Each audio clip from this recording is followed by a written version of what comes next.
Six crack hotels in Midtown. Me and my niggas, we been down. New York one, when I buck my gun, I'm losing it, son. Move, bro. Move, bro.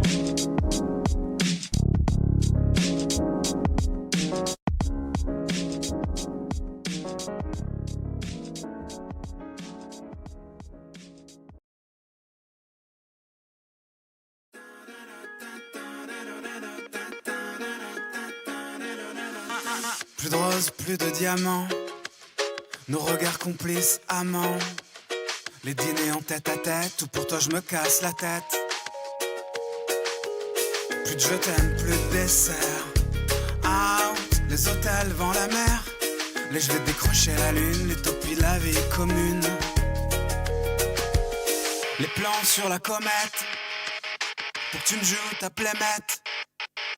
Chanson, chanson, pour que tu reviennes pas, pour que tu reviennes pas, pour que tu reviennes pas. Chanson, chanson, pour que tu reviennes pas, pour que tu reviennes pas, pour que tu reviennes pas, pour que tu.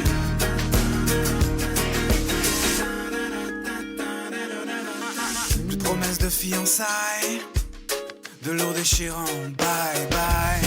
Les évolés dans des criques à faire le pont romantique. Plus de sous-marin dans ton bain, penser pour le premier bambin.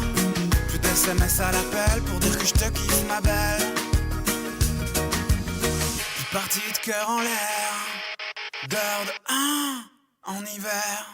Chanson, chanson, pour que tu reviennes pas, pour que tu reviennes pas, pour que tu reviennes pas, pour que tu reviennes pas. Chanson, chanson, pour que tu reviennes pas, pour que tu reviennes pas, pour que tu reviennes pas, pour que tu reviennes pas, pour que tu. Bye bye belle-mère, promesse à la mer, bisous dans le cou, petit regard voyou, ta main à tenir, efface tes souvenirs. Caprice c'est fini, tes caprices aussi Saint-Valentin, surprise y'a rien. Sans violence, plus violent d'amour symphonique. C'était trop lent, reprends tes clics. Chanson, pour que tu reviennes pas, pour que tu reviennes pas, pour que tu. Chanson, chanson, pour que tu reviennes pas, pour que tu reviennes pas, pour que tu reviennes pas, pour que tu reviennes pas. Chanson, chanson, pour que tu reviennes pas, pour que tu reviennes pas, pour que tu reviennes pas, pour que tu reviennes pas, pour que tu. Chanson, chanson, pour que tu reviennes pas, pour que tu reviennes pas, pour que tu reviennes pas, pour que tu reviennes pas. Chanson, chanson, pour que tu reviennes pas, pour que tu reviennes pas, pour que tu reviennes pas, pour que tu reviennes pas, pour que tu reviennes pas. Chanson, chanson, pour que tu reviennes pas, pour que tu reviennes pas, pour que tu reviennes pas, pour que tu reviennes pas.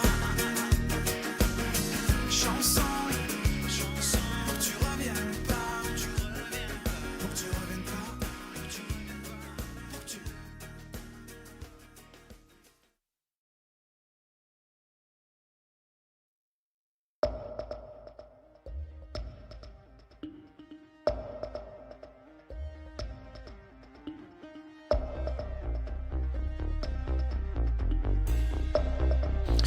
Et bonjour à tous les amis, 16h46, nous sommes le lundi 1er décembre 2025, ça y est, on a ouvert la case du calendrier de l'Avent, on a le premier chocolat de l'année, on est parti pour le mois de décembre les amis, Maria Carré va nous casser les couilles grandeur nature pendant un mois et plus si affinité, les rayons Jiffy sont remplis de conneries pour Noël.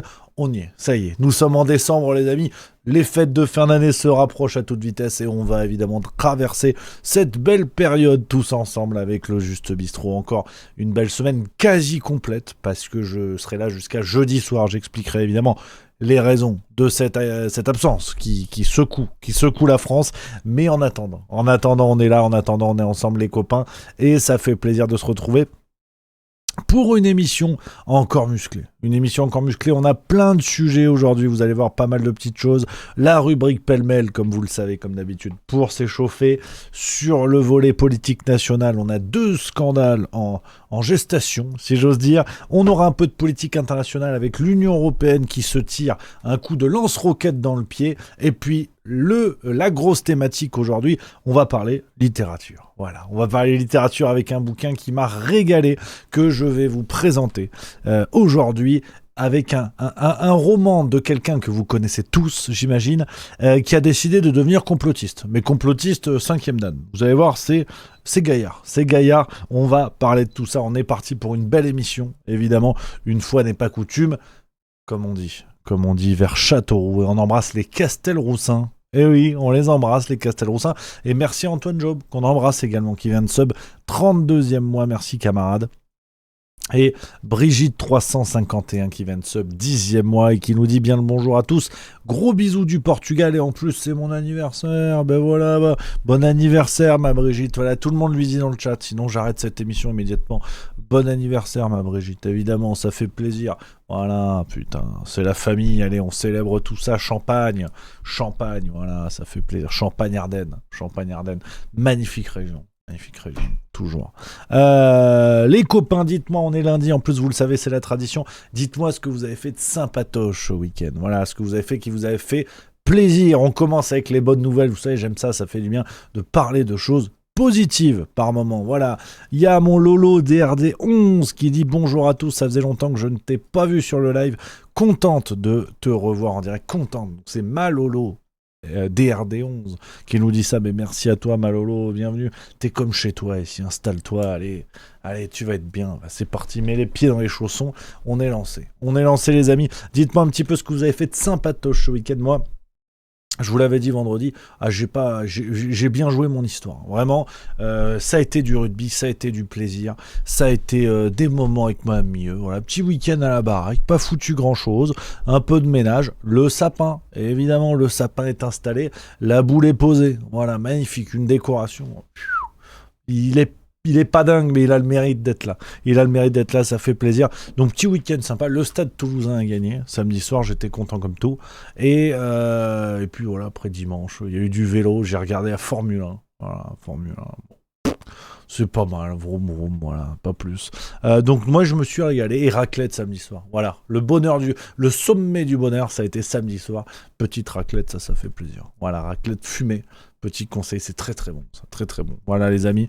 On a Malinx, le Lynx 974, alors qui apparemment ne vit pas sous les mêmes fuseaux horaires que nous, qui nous dit « Salut Rémi, bonsoir les gens, je viens de ramasser 5 kilos de mangue dans mon jardin avec des litchis. Je venais de faire 14 heures de cheval. Là, j'ai mangé une mangue. Et je n'aurais jamais pensé qu'une mangue pouvait autant avoir le goût d'une mangue. » Je me lance dans l'imitation. Ah ouais, si. Et là, je fais quoi là ? Oh, arrête Sébastien Chenu dans une soirée chemsex. Si, regardez. Lapsus d'école. Je voulais le garder pour la farce tranquille. Mais c'est beaucoup trop beau. Regardez, Sébastien Chenu qui nous a déclaré ça sort de nulle part. Vous allez comprendre le contexte. Bim. Dans les réunions publiques, il y a du monde dans les soirées Beaujolais, il y a du monde dans les soirées j'allais dire dans les soirées chemsex, ça n'a rien à voir avec nos réunions militaires. Voilà, comme on dit dans camping, chasser le naturiste, il revient au bungalow, et voilà. Elle est magnifique, cette séquence, elle est magnifique. Ah merde, on me dit, il n'y a pas le son. Qu'est-ce que j'ai foutu encore ? Non, il y a le son ou il n'y a pas le son ? C'est Olivier Marstress qui dit ça. Mais Olivier Marstress, c'est un complotiste. Il y a le son, allez, je le remets normalement avec le son. Allez, j'ai peut-être touché des trucs, c'est pas impossible. Attention quand même, pas tomber dans l'accusation facile. Voilà.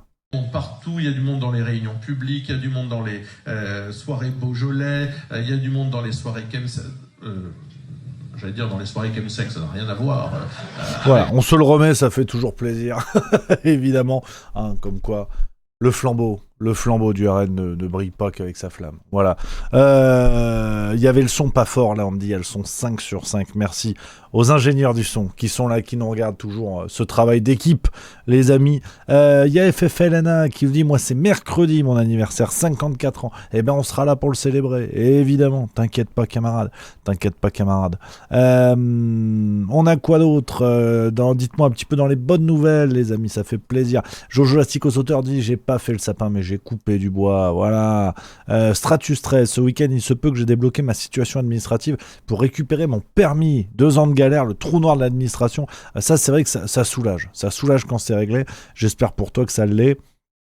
On a qui d'autre tac, tac, tac. Olivier Marstrez, ce week-end, petit plateau d'oursin avec un bon petit blanc, un vrai régal. Ah, là, là, là, là.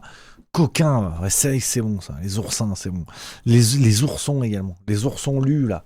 Tu sais, les petits oursons, ah là là là là là là. Putain, ça, c'est salaud d'oursons, là, c'est bon ça.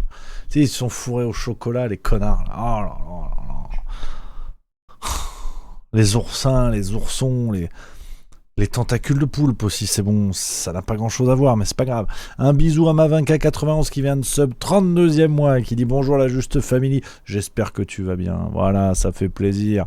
Et mon Karim, c'est HU Haute-Pierre qui va nous faire 55 ans le 21 décembre. Mais t'as le temps, mon Karim, encore, t'inquiète, on y arrive. Magnifique, magnifique, les amis. Sur ce petit week-end, voilà, ça fait plaisir. Et il y a Célix Alba qui nous dit ici on a aussi fait le sapin et on a eu notre petit entretien de l'année pour l'école à la maison pour les collégiens, tout va bien, on continue, alors on a trinqué. Et ben voilà, ça fait plaisir. Vous voyez, les bonnes nouvelles, voilà, c'est ce qu'il faut. Engrim von Horstmann dit moi j'ai juste profité de la famille sans info ni rien, c'est cool. Et ben oui, c'est cool. Bah oui, évidemment, ça fait plaisir. Merci à Cuire le cul pour le sub 15e mois, merci beaucoup les copains. On va attaquer tant qu'on est dans les bonnes nouvelles. Il faut attaquer avec les réjouissances. On va attaquer avec les bonnes nouvelles, les amis, évidemment. Je vous en avais un petit peu parlé. J'avais laissé la devinette la semaine prochaine. Les copains, la semaine dernière même. Mais c'est le retour. C'est le retour d'un événement hors du commun que la France attendait, les copains. On l'avait fait l'année dernière, première édition. Et je crois que les retours avaient été au niveau. Les retours avaient été au niveau de ce qui fut quand même une catastrophe technologique, mais à l'image de ce qu'on fait chez Juste Milieu, l'artisanat avant tout, nos régions ont du talent, évidemment. Et là, cette année, on va revenir plus fort, plus rude, avec des intentions, avec de la motivation. Ce sera pas Broadway, je vous le dis tout de suite, mais ce sera là, le retour de la cérémonie des pompes à vélo. Des pompes à vélo d'or 2025, les amis, c'est annoncé, c'est fait, c'est là, le 17 décembre. Le 17 décembre 2025, à partir de 20h, en direct live sur YouTube, la cérémonie des pompes à vélo d'or. Alors, je vous le dis tout de suite, cette année, les catégories sont encore plus dingues, encore plus zinzin. On va encore plus se fendre la gueule. On va remonter toute l'année 2025. Tout le monde va déguster avec des catégories. Je vous mets le lien dans le chat. Vous pouvez taper maintenant un pompe à vélo d'or sur Google. Vous allez trouver, tout remonte. Il y a le lien sous la vidéo si vous regardez le replay sur YouTube, évidemment. Ça y est, c'est parti. Le retour de la cérémonie des pompes à vélo d'or. Alors, vous connaissez le principe. Si vous ne le connaissez pas, j'explique. C'est simple comme bonjour. 10 catégories, 4 nommés à peu près ou plus par catégorie, et des catégories des pompes à vélo. Qu'est-ce qu'une pompe à vélo ? On me pose la question. Qu'est-ce qu'une pompe à vélo ? Une pompe à vélo se dit d'un individu qui nous emmerde. Voilà, qui nous emmerde et qui mérite d'être célébré dans une catégorie X ou Y, parfois X, vous verrez. C'est tout l'esprit. C'est tout l'esprit, les amis, de cette cérémonie pour se fendre la gueule. Et je vous l'annonce, ce sera la dernière vidéo de l'année 2025. On finira l'année 2025, donc soirée de gala où on récompensera nos gagnants, évidemment, avec, vous allez voir, des catégories qui sont cocasses. Pour cette cérémonie pompe à vélo d'or, les pavots comme on dit entre nous, dans le jargon, finalement. Si vous voulez parler le jargon, c'est pavots. Alors les catégories, je vous le dis, elles sont coquines. Elles sont coquines.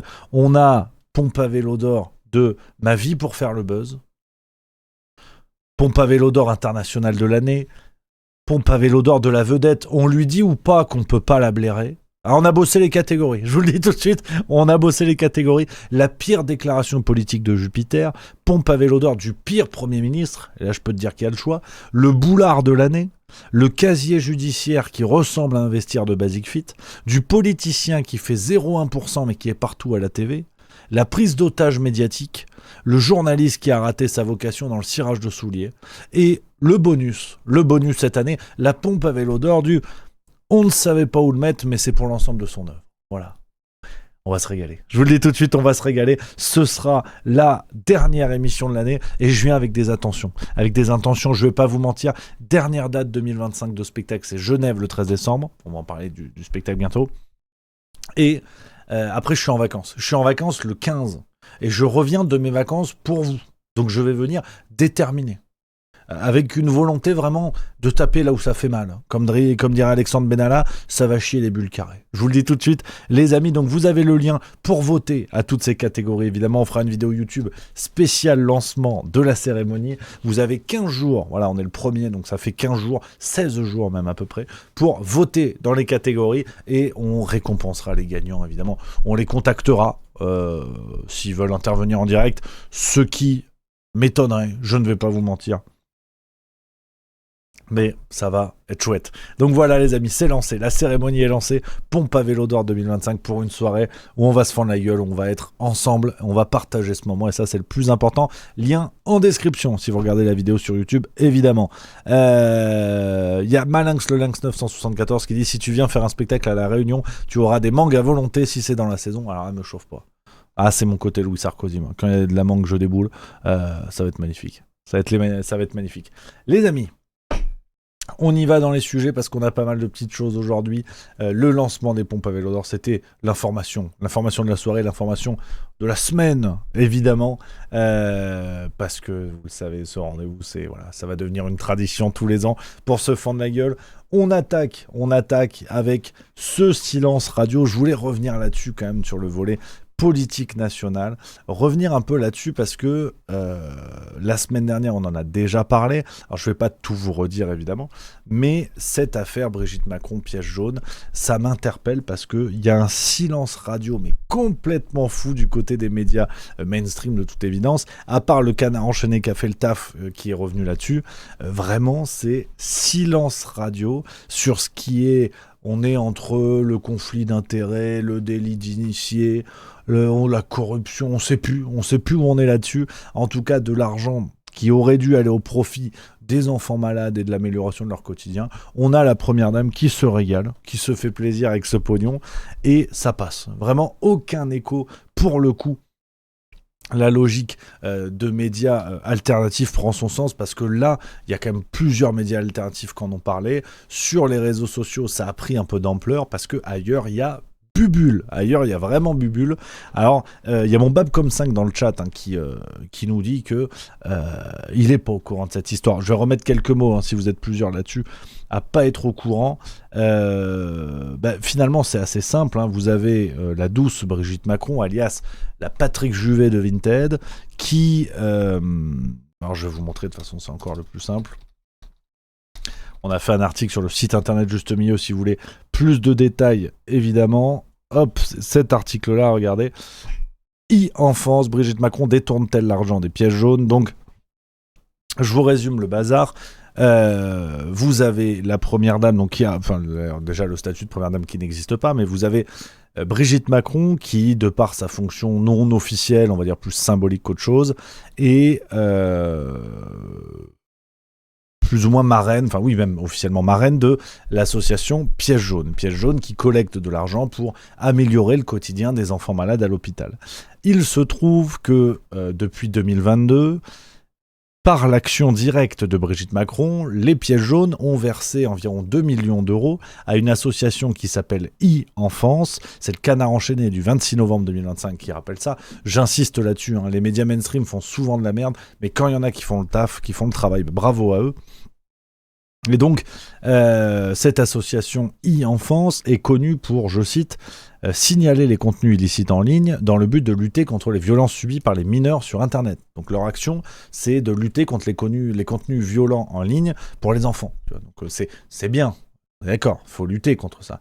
Mais ça n'a rien à voir avec la choucroute. C'est ça le problème, c'est que ça n'a rien à voir. Et par le plus grand des hasards, Alors là, c'est là où l'affaire se corse. Par le plus grand des hasards, il se trouve que la patronne de l'association e-enfance est une certaine Justine Atlan, qui est décrite par le Canard enchaîné comme une des bonnes amies de Brigitte Macron. Merde, ça c'est pas de bol. Et il se trouve, alors voilà, hasard au carré, c'est hasard au cube. Au cube. Ah, tu l'as dans le cube. Là vraiment, Justine Atlan.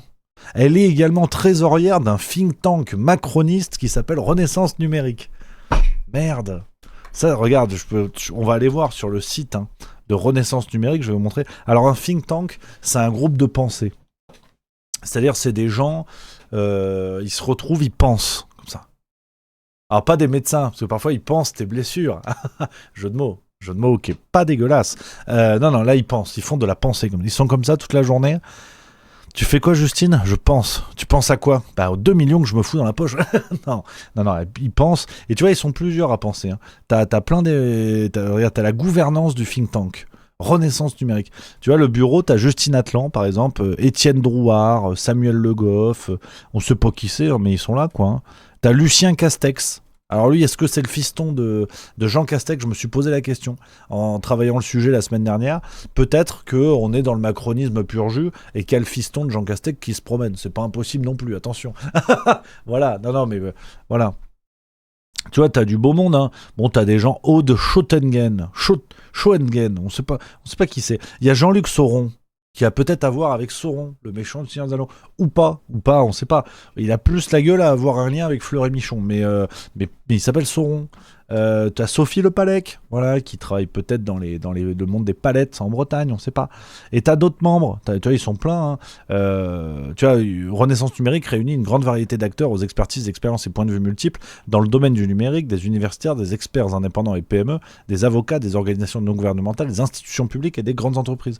Tu vois, tu peux voir les partenaires, t'as du beau monde, Tu vois, e-enfance, voilà. Ils sont partenaires du think tank. Tu m'étonnes, c'est la même meuf en fait. Donc c'est pratique.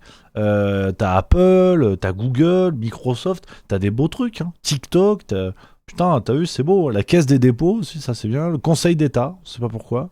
L'Université de Liège, pourquoi pas, c'est joli Liège. Tu vois, t'as des membres référents également. Donc t'as notre Justine nationale, elle est toujours là. Toujours le Lucien Castex. Alors, je ne l'affirme pas, mais est-ce qu'il est de la famille de Jean Castex ? Est-ce que c'est un fils, pardon ? Je ne sais pas, je peux pas l'affirmer, mais en tout cas, ils ont le même nom de famille, donc ça met sur une piste quand même. Tu vois, après Sébastien Gros, voilà, qu'on embrasse. On a qui d'autre ? On a leur métier, tu vois. On sait pas trop qui c'est dommage. Il n'y a pas de nom qui claque, parce que moi, je veux des noms qui résonnent. Yeah, comme chantait Jennifer. Toujours notre Jean-Luc Sauron, qui est là, qu'on embrasse encore. Donc, le premier problème de cette affaire, c'est celui-là, le lien entre Justine Atlan, présidente de l'association, et le think tank macroniste. Donc on a clairement, pour résumer déjà ce premier volet, je vais vous faire tout le dossier, comme ça on est au clair.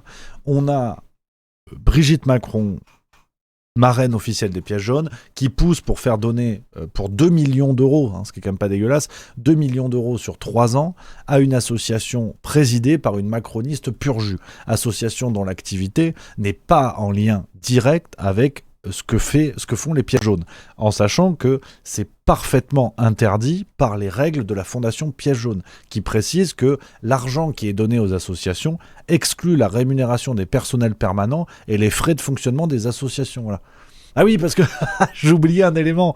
Ben oui, je suis con. Déjà, il y a du copinage. Et ça, avec les macronistes, si tu veux... Les macronistes et le copinage, c'est comme le couscous et les merguez. Ça va ensemble. Moi, en tout cas, personnellement, j'ai une appétence pour les merguez. Parce que ce qui me manque, c'est l'odeur des merguez. Si vous avez la ref, vous aimez le monde du rugby. Si vous n'avez pas la ref, vous pensez juste que je fais un AVC. Non. L'argent qui a été donné à l'association e-enfance, là où ça devient coquin, c'est que l'argent a notamment été utilisé pour permettre, début 2023, à l'association d'emménager dans des locaux flambant neufs à 2 pas de la Bourse de Paris. C'est le Canard enchaîné encore qui nous dit ça. Ouais. Ils ont changé de locaux. Alors, est-ce que c'est que grâce à cet argent? On sait pas trop, de toute façon, où est-ce qu'ils gagnent sinon de l'argent, autre que dans des poches publiques, tu vois. Et puis, on nous dit également, hein, que, je vous lis ce que nous dit le Canard enchaîné, cet argent devait, je cite, permettre à e-enfance de sensibiliser au piège du numérique les 1200 salariés des maisons des adolescents. Ben, on apprend finalement qu'il y a que 159 salariés lors de l'année 2024 qui ont été formés. Et encore, par visioconférence. Voilà. Donc en fait, si on récapitule, hein, 2 millions d'euros donnés à une association qui a changé de locaux. Alors ça, bravo à eux. Donc ils ont formé 159 personnes sur 1200 prévus. Hein, donc c'est, voilà, je suis pas mathématicien, mais on a un tout petit peu plus de 10%.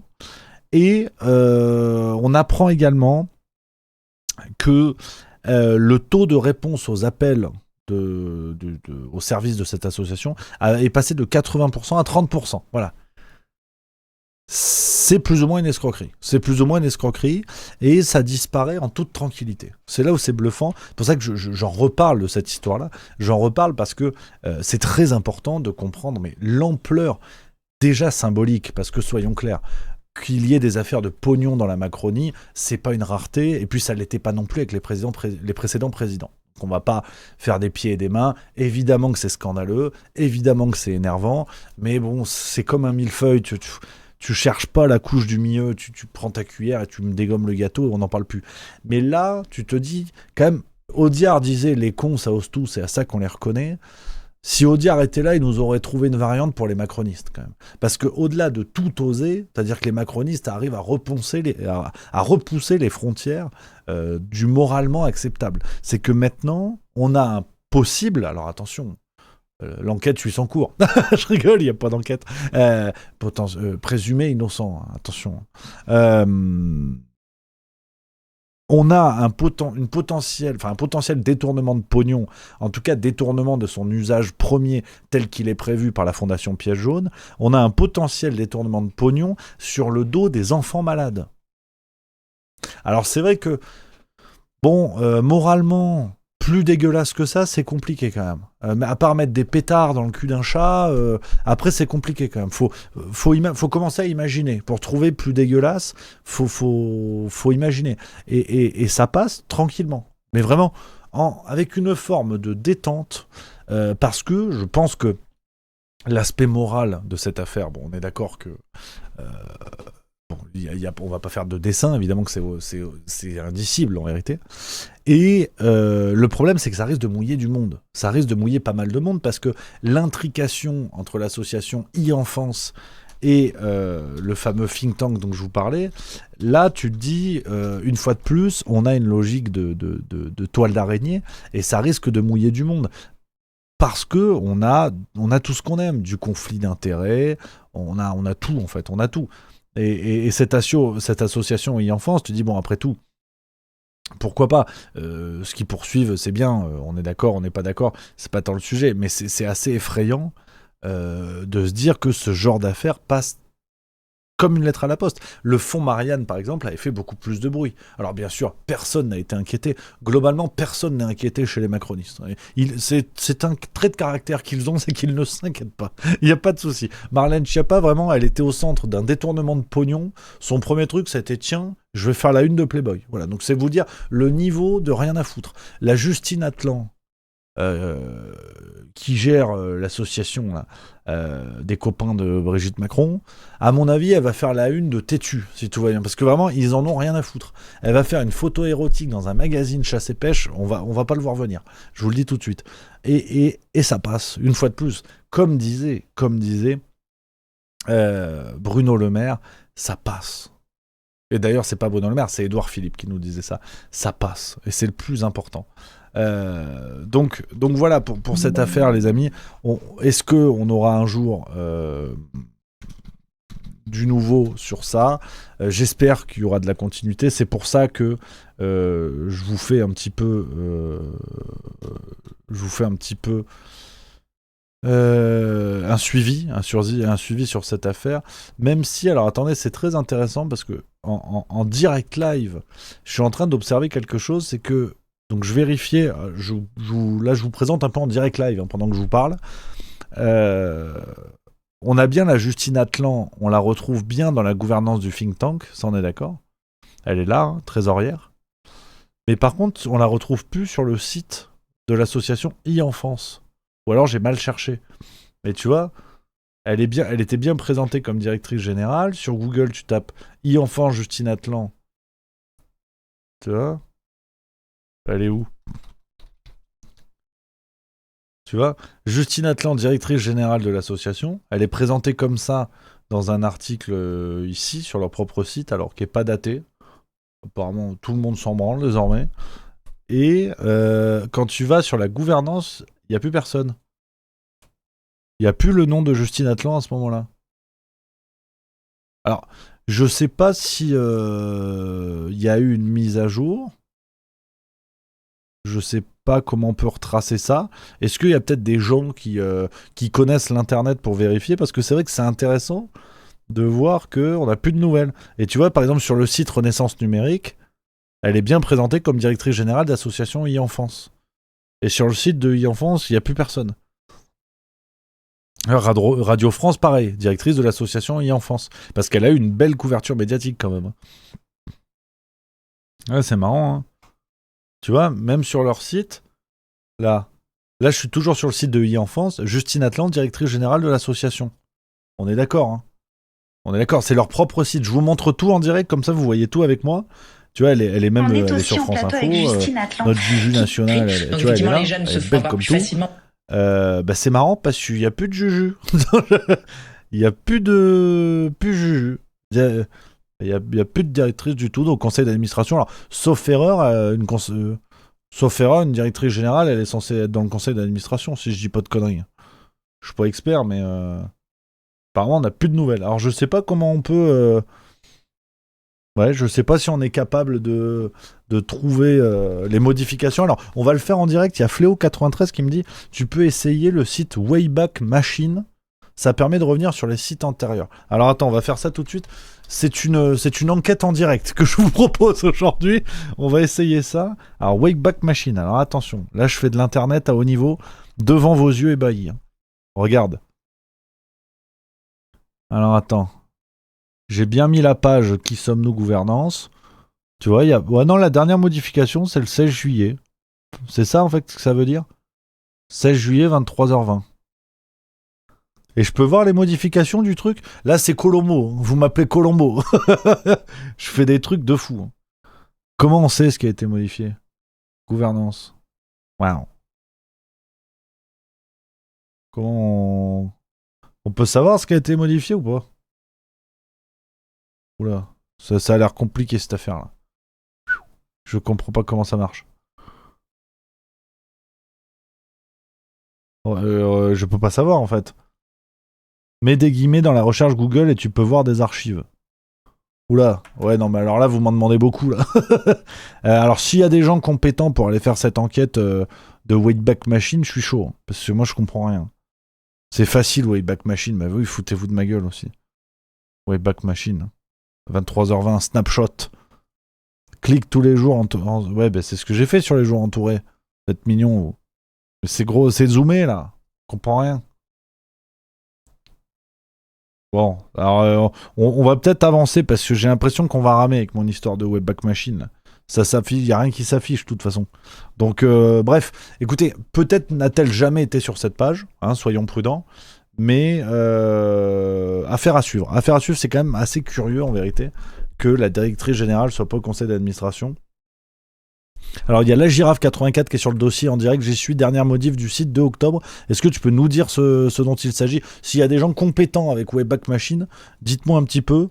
Si vous trouvez des modifications concernant cette page, je vous l'envoie dans le chat Twitch. Là c'est une enquête ensemble. Là on est en train d'enquêter ensemble, c'est du jamais vu dans le Juste Bistrot. On va prendre le temps, mais c'est vrai que je vous avoue que ça m'interpelle, cette histoire. Ça m'interpelle parce que c'est quand même très bizarre. On me dit également du côté de l'enquête en direct live, mes envoyés sur place, Jean Castex n'a pas de fils. Dieu bénisse. Donc voilà, monsieur Lucien Castex n'a peut-être rien à voir avec. On verra. Peut-être un neveu, voilà, nous disent des gens qui connaissent un petit peu le monde de de la famille, évidemment, parce que t'y es la famille, comme disait Bingous. Voilà, ça c'est important. Toujours Marseille le Sud. Non, écoutez, je pense que voilà, pas d'emballement. Voilà, il y a Stululu qui nous dit un PDG est forcément directeur du conseil d'administration, mais un DG pas nécessairement. Voilà, donc on va pas s'emballer sur cette affaire-là. Sur ce côté, bon, tant mieux. C'est vrai que ça aurait été quand même hautement suspect, donc ça m'étonne pas. Donc voilà, en tout cas pour parler de cette affaire piège jaune, je vous en repars volontiers, j'en remets une petite parce qu'on a fait un article sur le site, on en a parlé dans la farce tranquille la semaine dernière, mais je suis sidéré par le peu d'ampleur que ça prend, et c'est là qu'on voit la capacité, en fait qu'on voit l'entre-soi médiatique, enfin médiatico-politique, c'est toujours la même chose, la capacité à éteindre des affaires. Et si vous voulez, ce que nous enseigne l'affaire piège jaune, mais comme à l'inverse du fonds Marianne, on en parlait, mais par exemple comme le scandale des crèches avec Aurore Berger, ce qui est un scandale de cruche avant d'être un scandale de crèche, c'est là qu'on voit la capacité du système médiatique à faire éteindre des polémiques. Et même, j'irai plus loin, du système médiatico-politique. On voit bien que, quel que soit le bord politique concerné, quand ils veulent se taire, ils se taisent.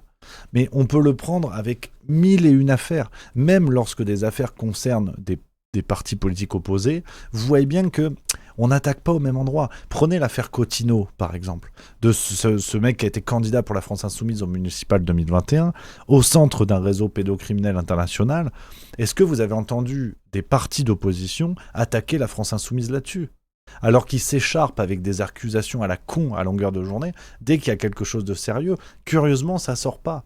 Très peu dans les médias mainstream, très peu dans les partis politiques. Je ne vais pas vous dire qu'il n'y a aucun politicien qui en a parlé, mais c'est très restreint. Donc ce que je trouve assez fou, c'est que ces affaires-là, si elles n'existent pas, si elles sont très peu évoquées sur le plan médiatico-politique, c'est d'abord par une forme de complicité, d'entre-soi, même avec des gens qui sont présentés comme ennemis. Et donc voilà pourquoi je voulais en remettre une petite sur l'histoire des pièges jaunes, parce que je crois que c'est important d'insister parce qu'il va falloir qu'effectivement, nous, médias alternatifs, citoyens alternatifs, si j'ose dire, que toute la parole alternative se mette dans le bon sens par rapport à ça. Il y en a plein déjà quand on en parlait, et tant mieux, bravo.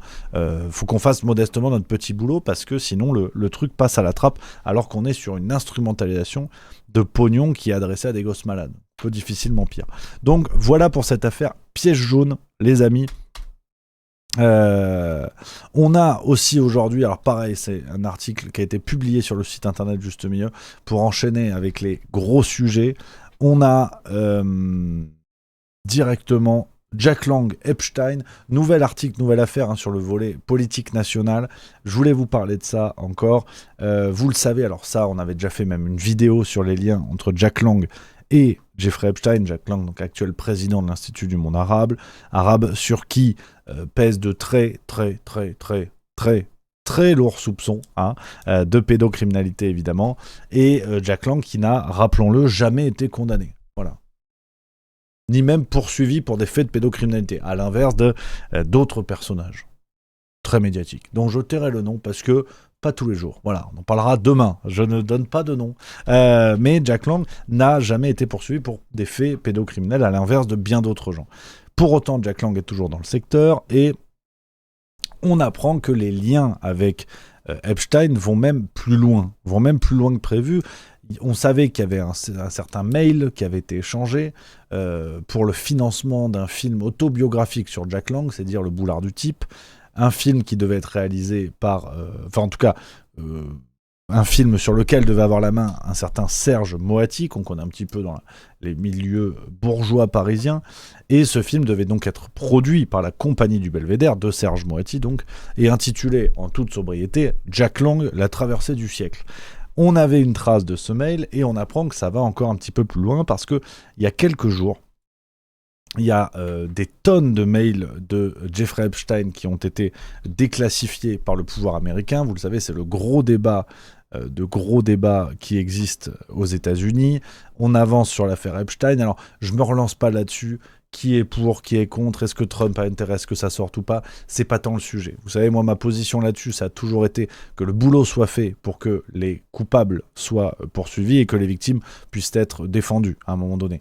Donc, On va pas se lancer dans le débat, est-ce que Trump est serein, pas serein, est-ce qu'il est accusé, pas accusé, qui est accusé, qui est pas accusé, c'est pas tant le sujet. En tout cas, ce qu'on apprend, c'est que vous avez des mails qui ont été déclassifiés, dont un fameux mail avec Epstein. On en a fait un lien sur le site internet Juste Milieu, je vous renvoie vers le site si vous voulez voir ça.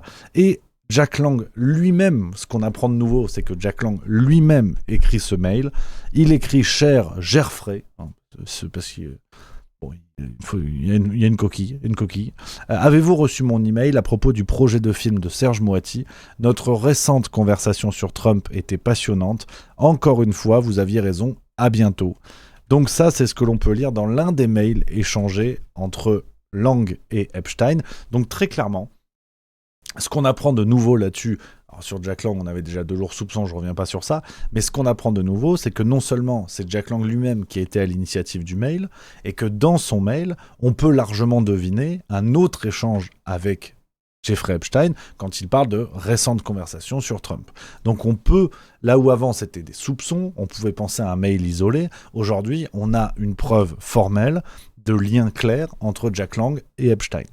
Ce qui jusqu'à présent pouvait manquer. Donc ça avance beaucoup, alors sans aucune surprise, Jack Lang n'a pas répondu. C'est quand même Le Point qui a évoqué également cette affaire, parce que Juste Milieu, bon, nous on est complotistes, nous c'est foutu. Mais regardez, il y a 3 jours, vous avez un article du Point qui est intitulé « Les emails entre Epstein et son grand ami Jack Lang, des conversations identifiées par Le Point dans les Epstein Files documentent des échanges courants sur plusieurs années avec l'ancien ministre de la Culture. Jack Lang répète être tombé des nues quand le scandale a éclaté. » En rappelant que Epstein avait déjà été condamné à la fin des années 2000. Hein.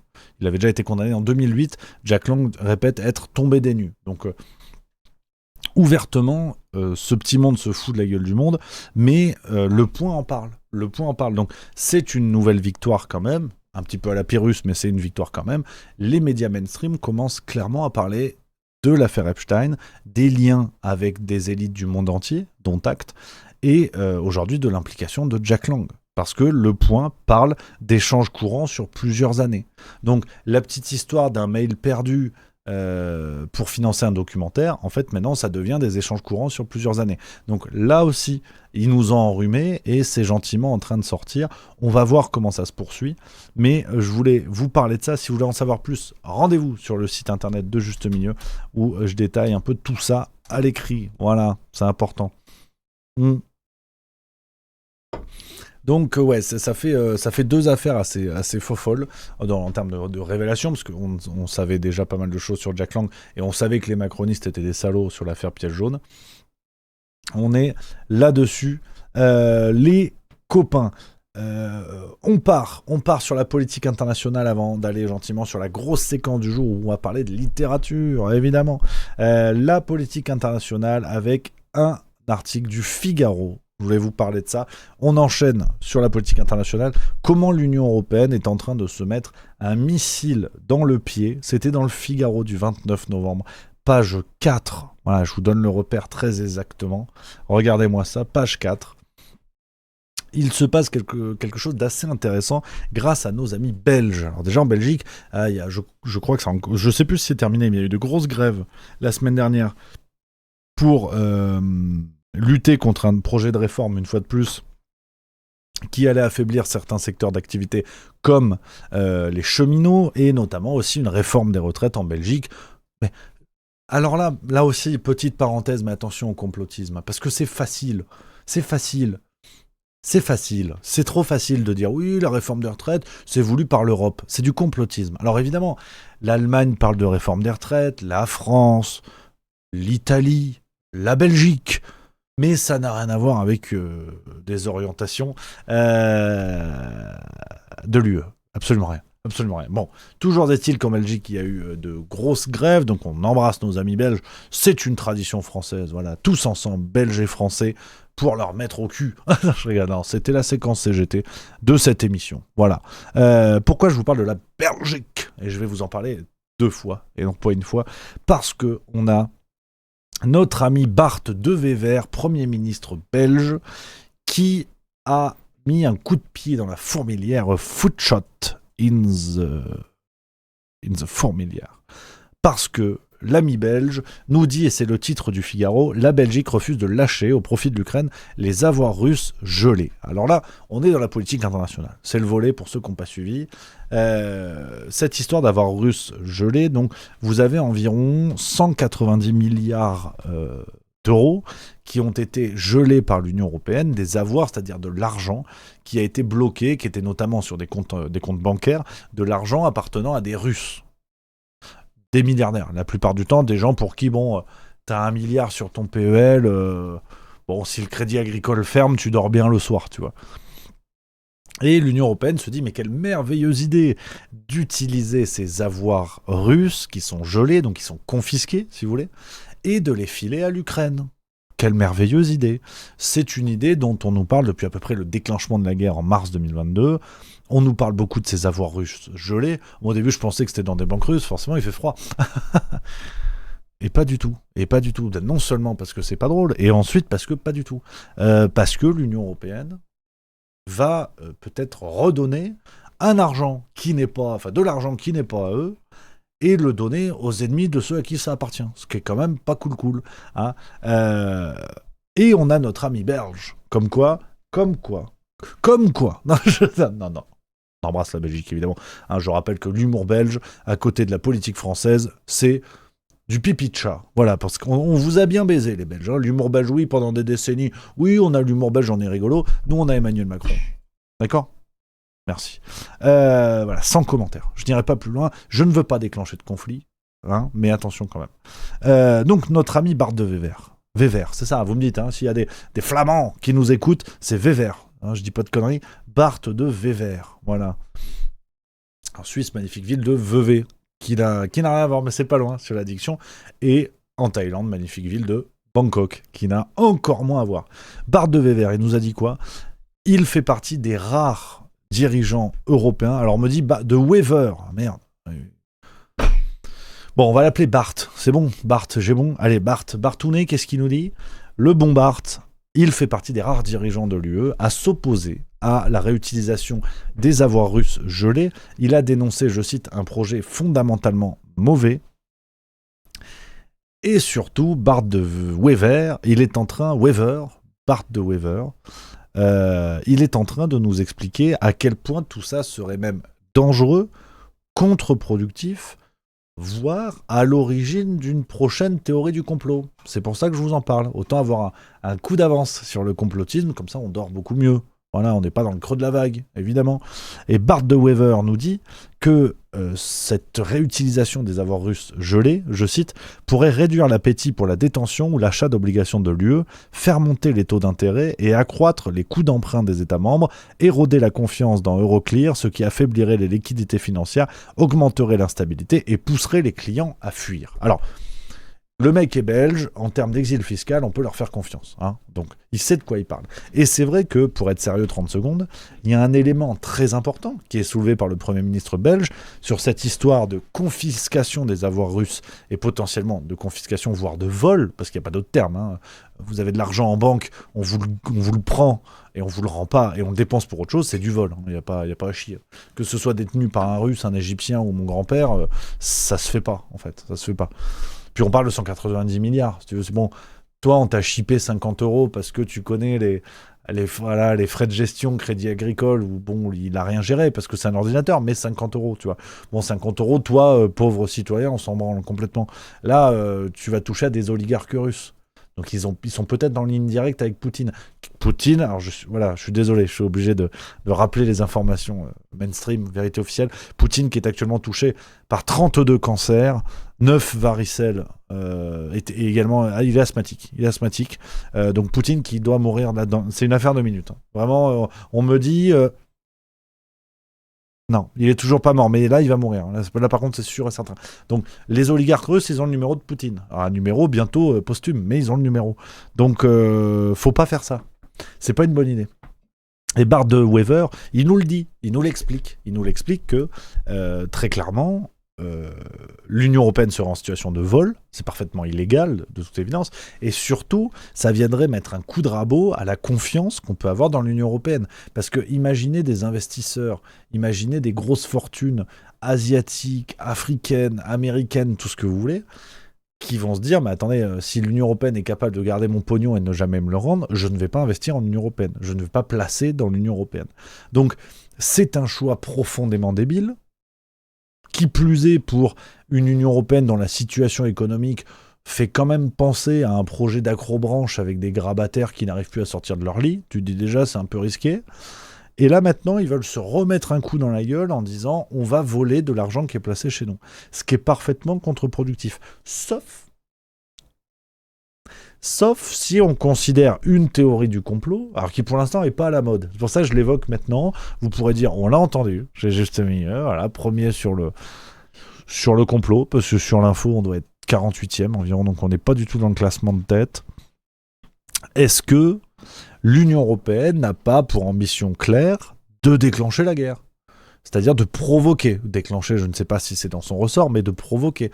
Parce que là, vous avez une provocation claire et assumée, où vous dites à la Russie, cet argent qui vous revient de droit, en termes de droit international, personne n'a le droit de prendre du pognon comme ça, cet argent qui vous revient de droit, on va le garder. Et tant pis pour vous.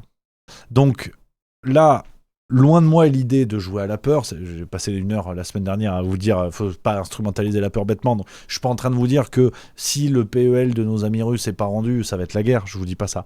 Je vous dis juste que dans le comportement diplomatique de l'Union européenne, on a une provocation. Et c'est une provocation qui succède à d'autres provocations. On a une Union européenne qui n'hésite pas à armer l'Ukraine aujourd'hui. Donc il y a un acte de belligérance, qu'on le veuille ou non. Qu'on le veuille ou non, nous sommes des belligérants. On donne des armes à un camp qui est actuellement en guerre contre un autre camp. Que ce soit Russie-Ukraine, que ce soit Vatican contre Singapour, à partir du moment où vous armez un camp plus que l'autre, et qu'en plus vous mettez des sanctions sur le camp d'en face, vous avez pris un parti.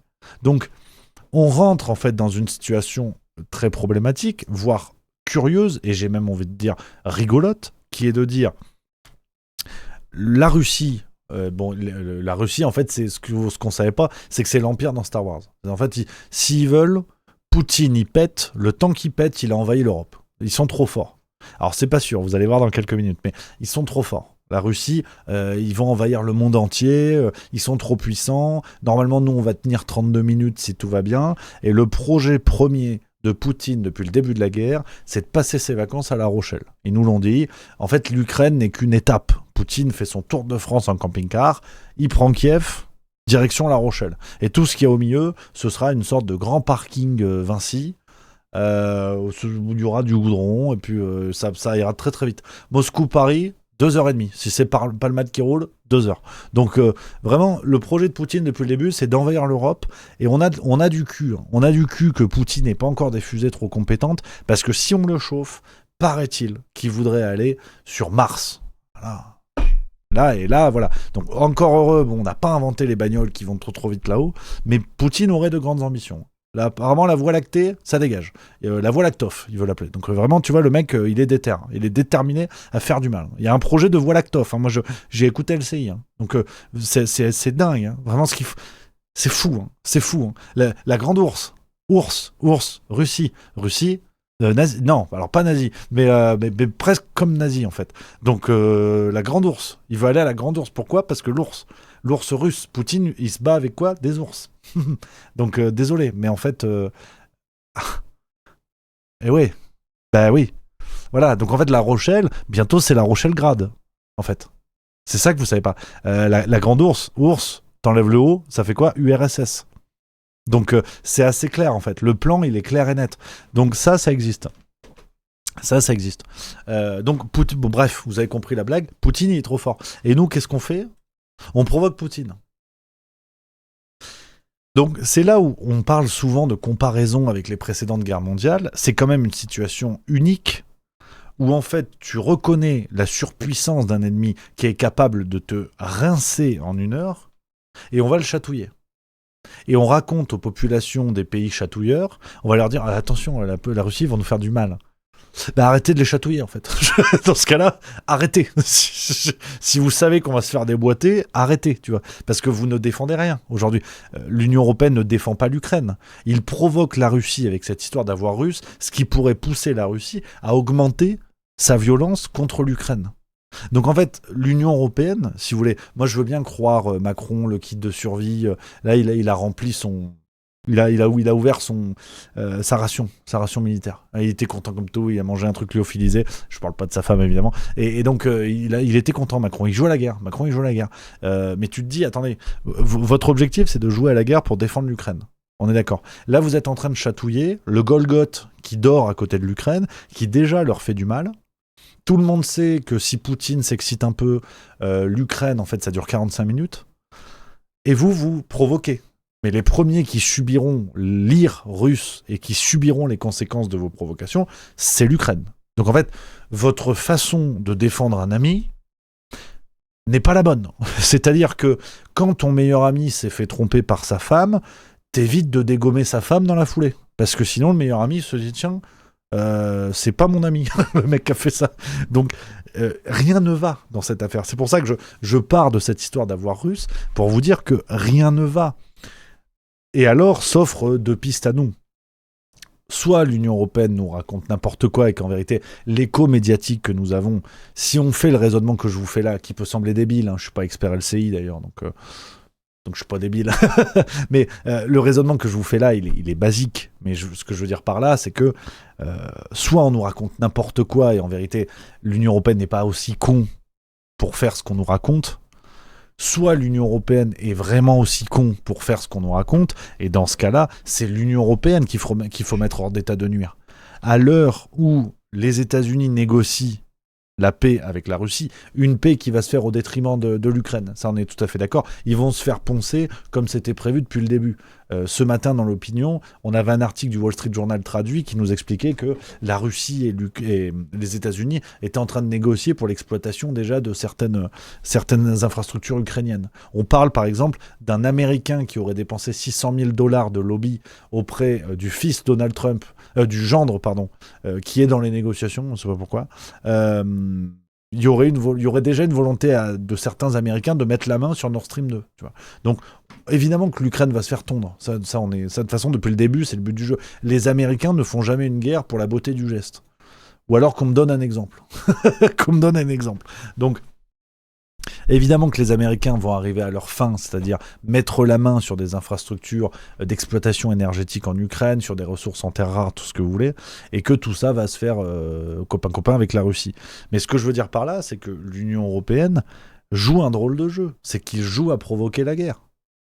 Donc les plus dangereux aujourd'hui, je pèse ma position, je pèse mes mots, je sais que c'est grave, le plus dangereux, c'est l'Union européenne, aujourd'hui, dans sa position. Mais ça s'arrête pas là. C'est que cette histoire, vous l'avez entendu comme moi, d'une Russie qui, si elle veut, envahit la terre entière, en fait, non. Parce que ce que nous disent les médias français, et c'est là où c'est passionnant, c'est que le lundi, on va te dire Poutine va envahir le monde entier et un petit peu plus.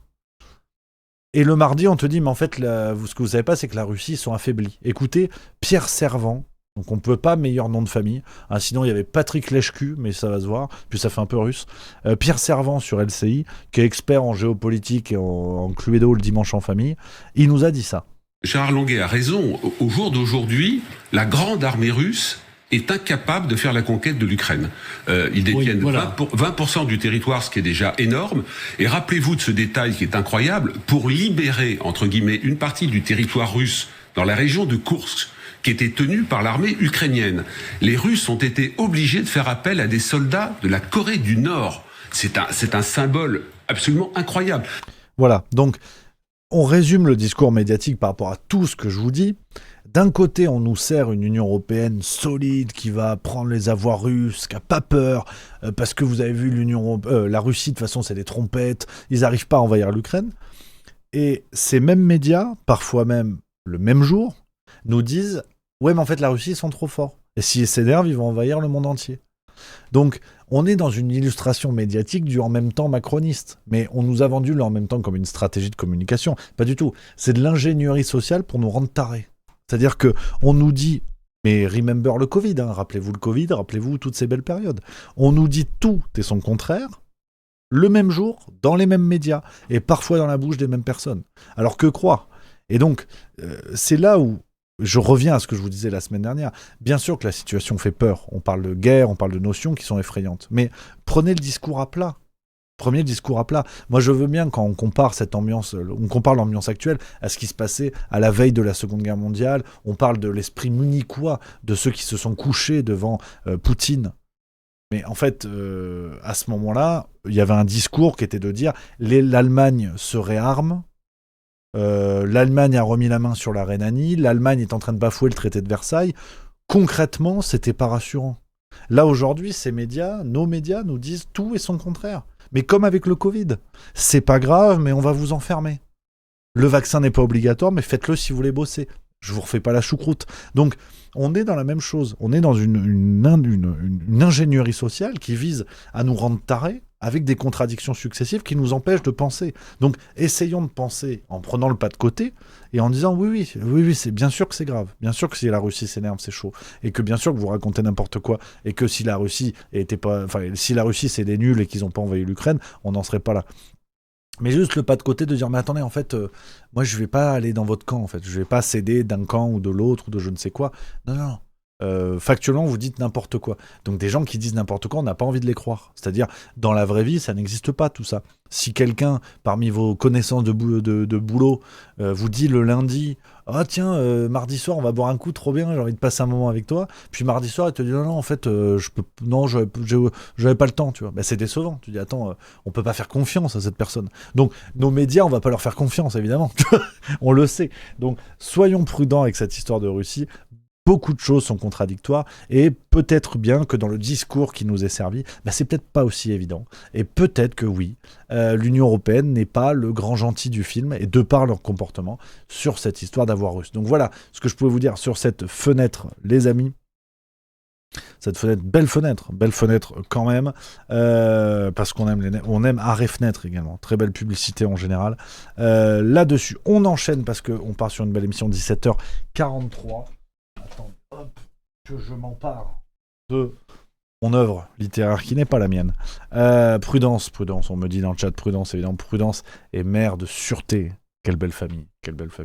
Là, on va revenir à des moments que j'aime bien, vous le savez. Et puis j'aime bien parce que là, il y a de tout. On va aller sur de la littérature, décryptage d'un bouquin qui m'a régalé. Je pense que c'est mon bouquin préféré de 2025. C'est pas impossible. On va tout de suite parler d'un livre hautement complotiste par un auteur pourtant très connu. J'ai nommé Dan Brown, Le secret des secrets. On parle de ça, les amis. Alors, on parle littérature, vous le savez, ça me régale. J'adore vous faire ça, des décryptages de bouquins. On va creuser tout ce qui est dit dans ce livre parce qu'il y a beaucoup de choses, beaucoup de matière sur un roman. Dan Brown, vous le connaissez, c'est évidemment le Da Vinci Code. On a aussi Origine, Angers Démon, Le symbole perdu. J'aime plutôt bien l'ami Dan Brown. Mais là, je crois qu'il a mis la barre très très haut, en altitude. La barre en altitude parce que l'ami Dan Brown est allé évoquer des théories hautement complotistes dans son dernier livre et on va creuser tout ça. J'ai vraiment tout décortiqué pour vous, à essayer de voir ce qui est vrai, ce qui est moins vrai, ce qui est pas vrai.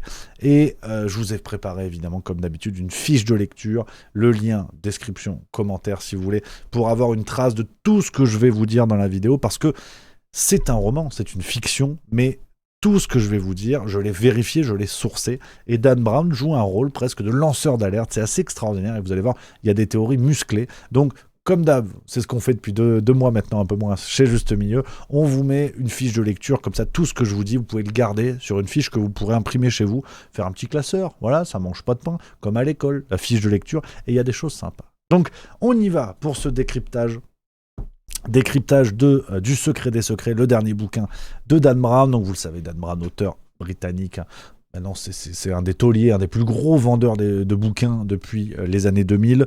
Le Da Vinci Code, c'était 60 millions d'exemplaires vendus sur les 3 premières années, entre 2003 et 2006, donc c'est colossal. On retrouve le personnage de Robert Langdon et de Catherine Solomon très exactement, les deux personnages clés de Dan Brown. Alors, Je vais être obligé, je vous le dis tout de suite, s'il y en a qui sont en cours de lecture ou qui ont prévu de le lire, je vais vraiment divulgacher beaucoup de choses. Je vous le dis, je vais vous spoiler, je préfère vous le dire tout de suite. Il n'y aura pas une partie sans spoil, une partie avec, parce que la partie sans spoil, elle va durer 12 secondes. Donc ça sert à rien.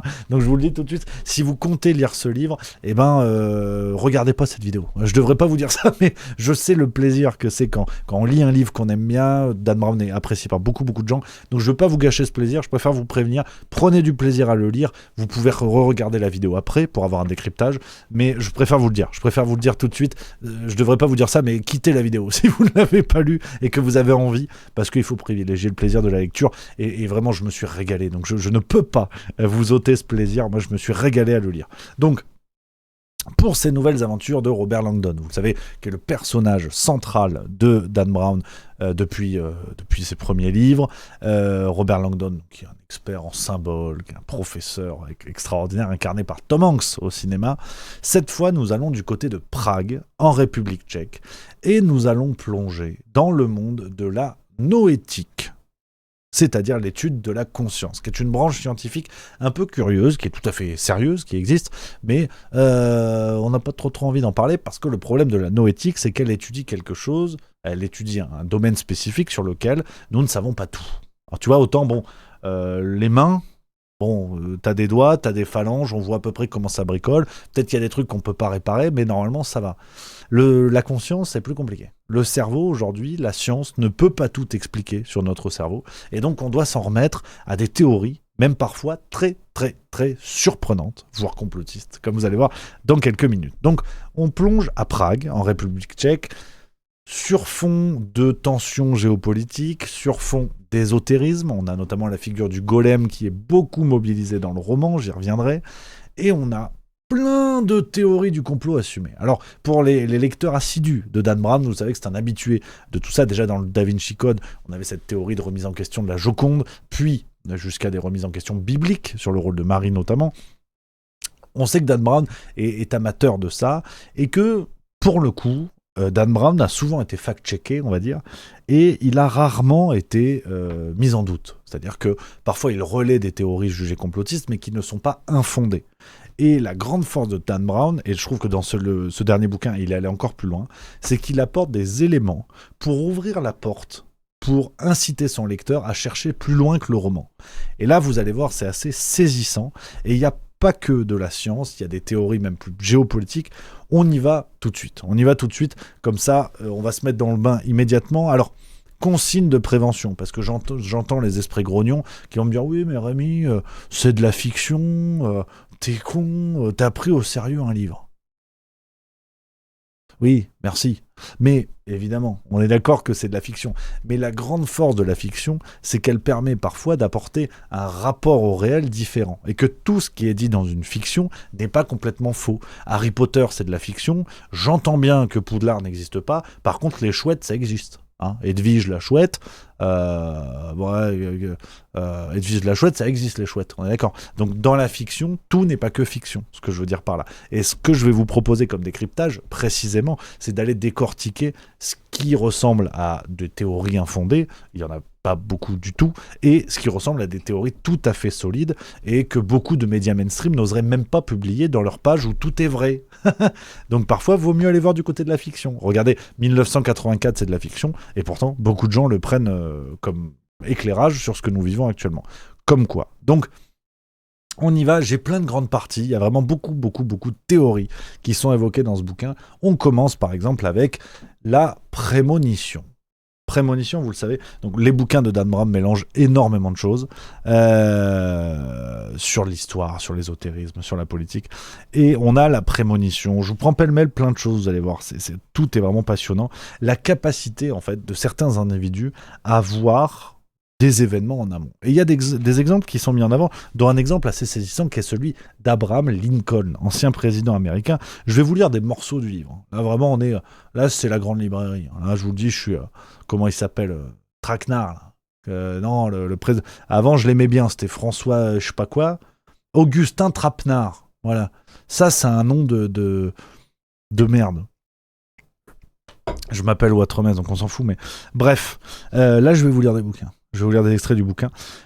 On nous parle par exemple de Abraham Lincoln. 3 jours avant son assassinat, Lincoln avait raconté son rêve à Ward Hill Lamon, chargé de sa sécurité. Il avait vu un corps gisant gardé par un soldat annonçant « Le président a été assassiné ». Ça, c'est page 55. Donc, très vite, tu as des choses comme ça, tu dis « Merde, qu'est-ce que c'est que cette affaire ?» Et il est tout à fait vérifié, parce qu'on va faire du fact-checking aujourd'hui. Cette histoire d'Abraham Lincoln est tout à fait vérifiée, c'est-à-dire...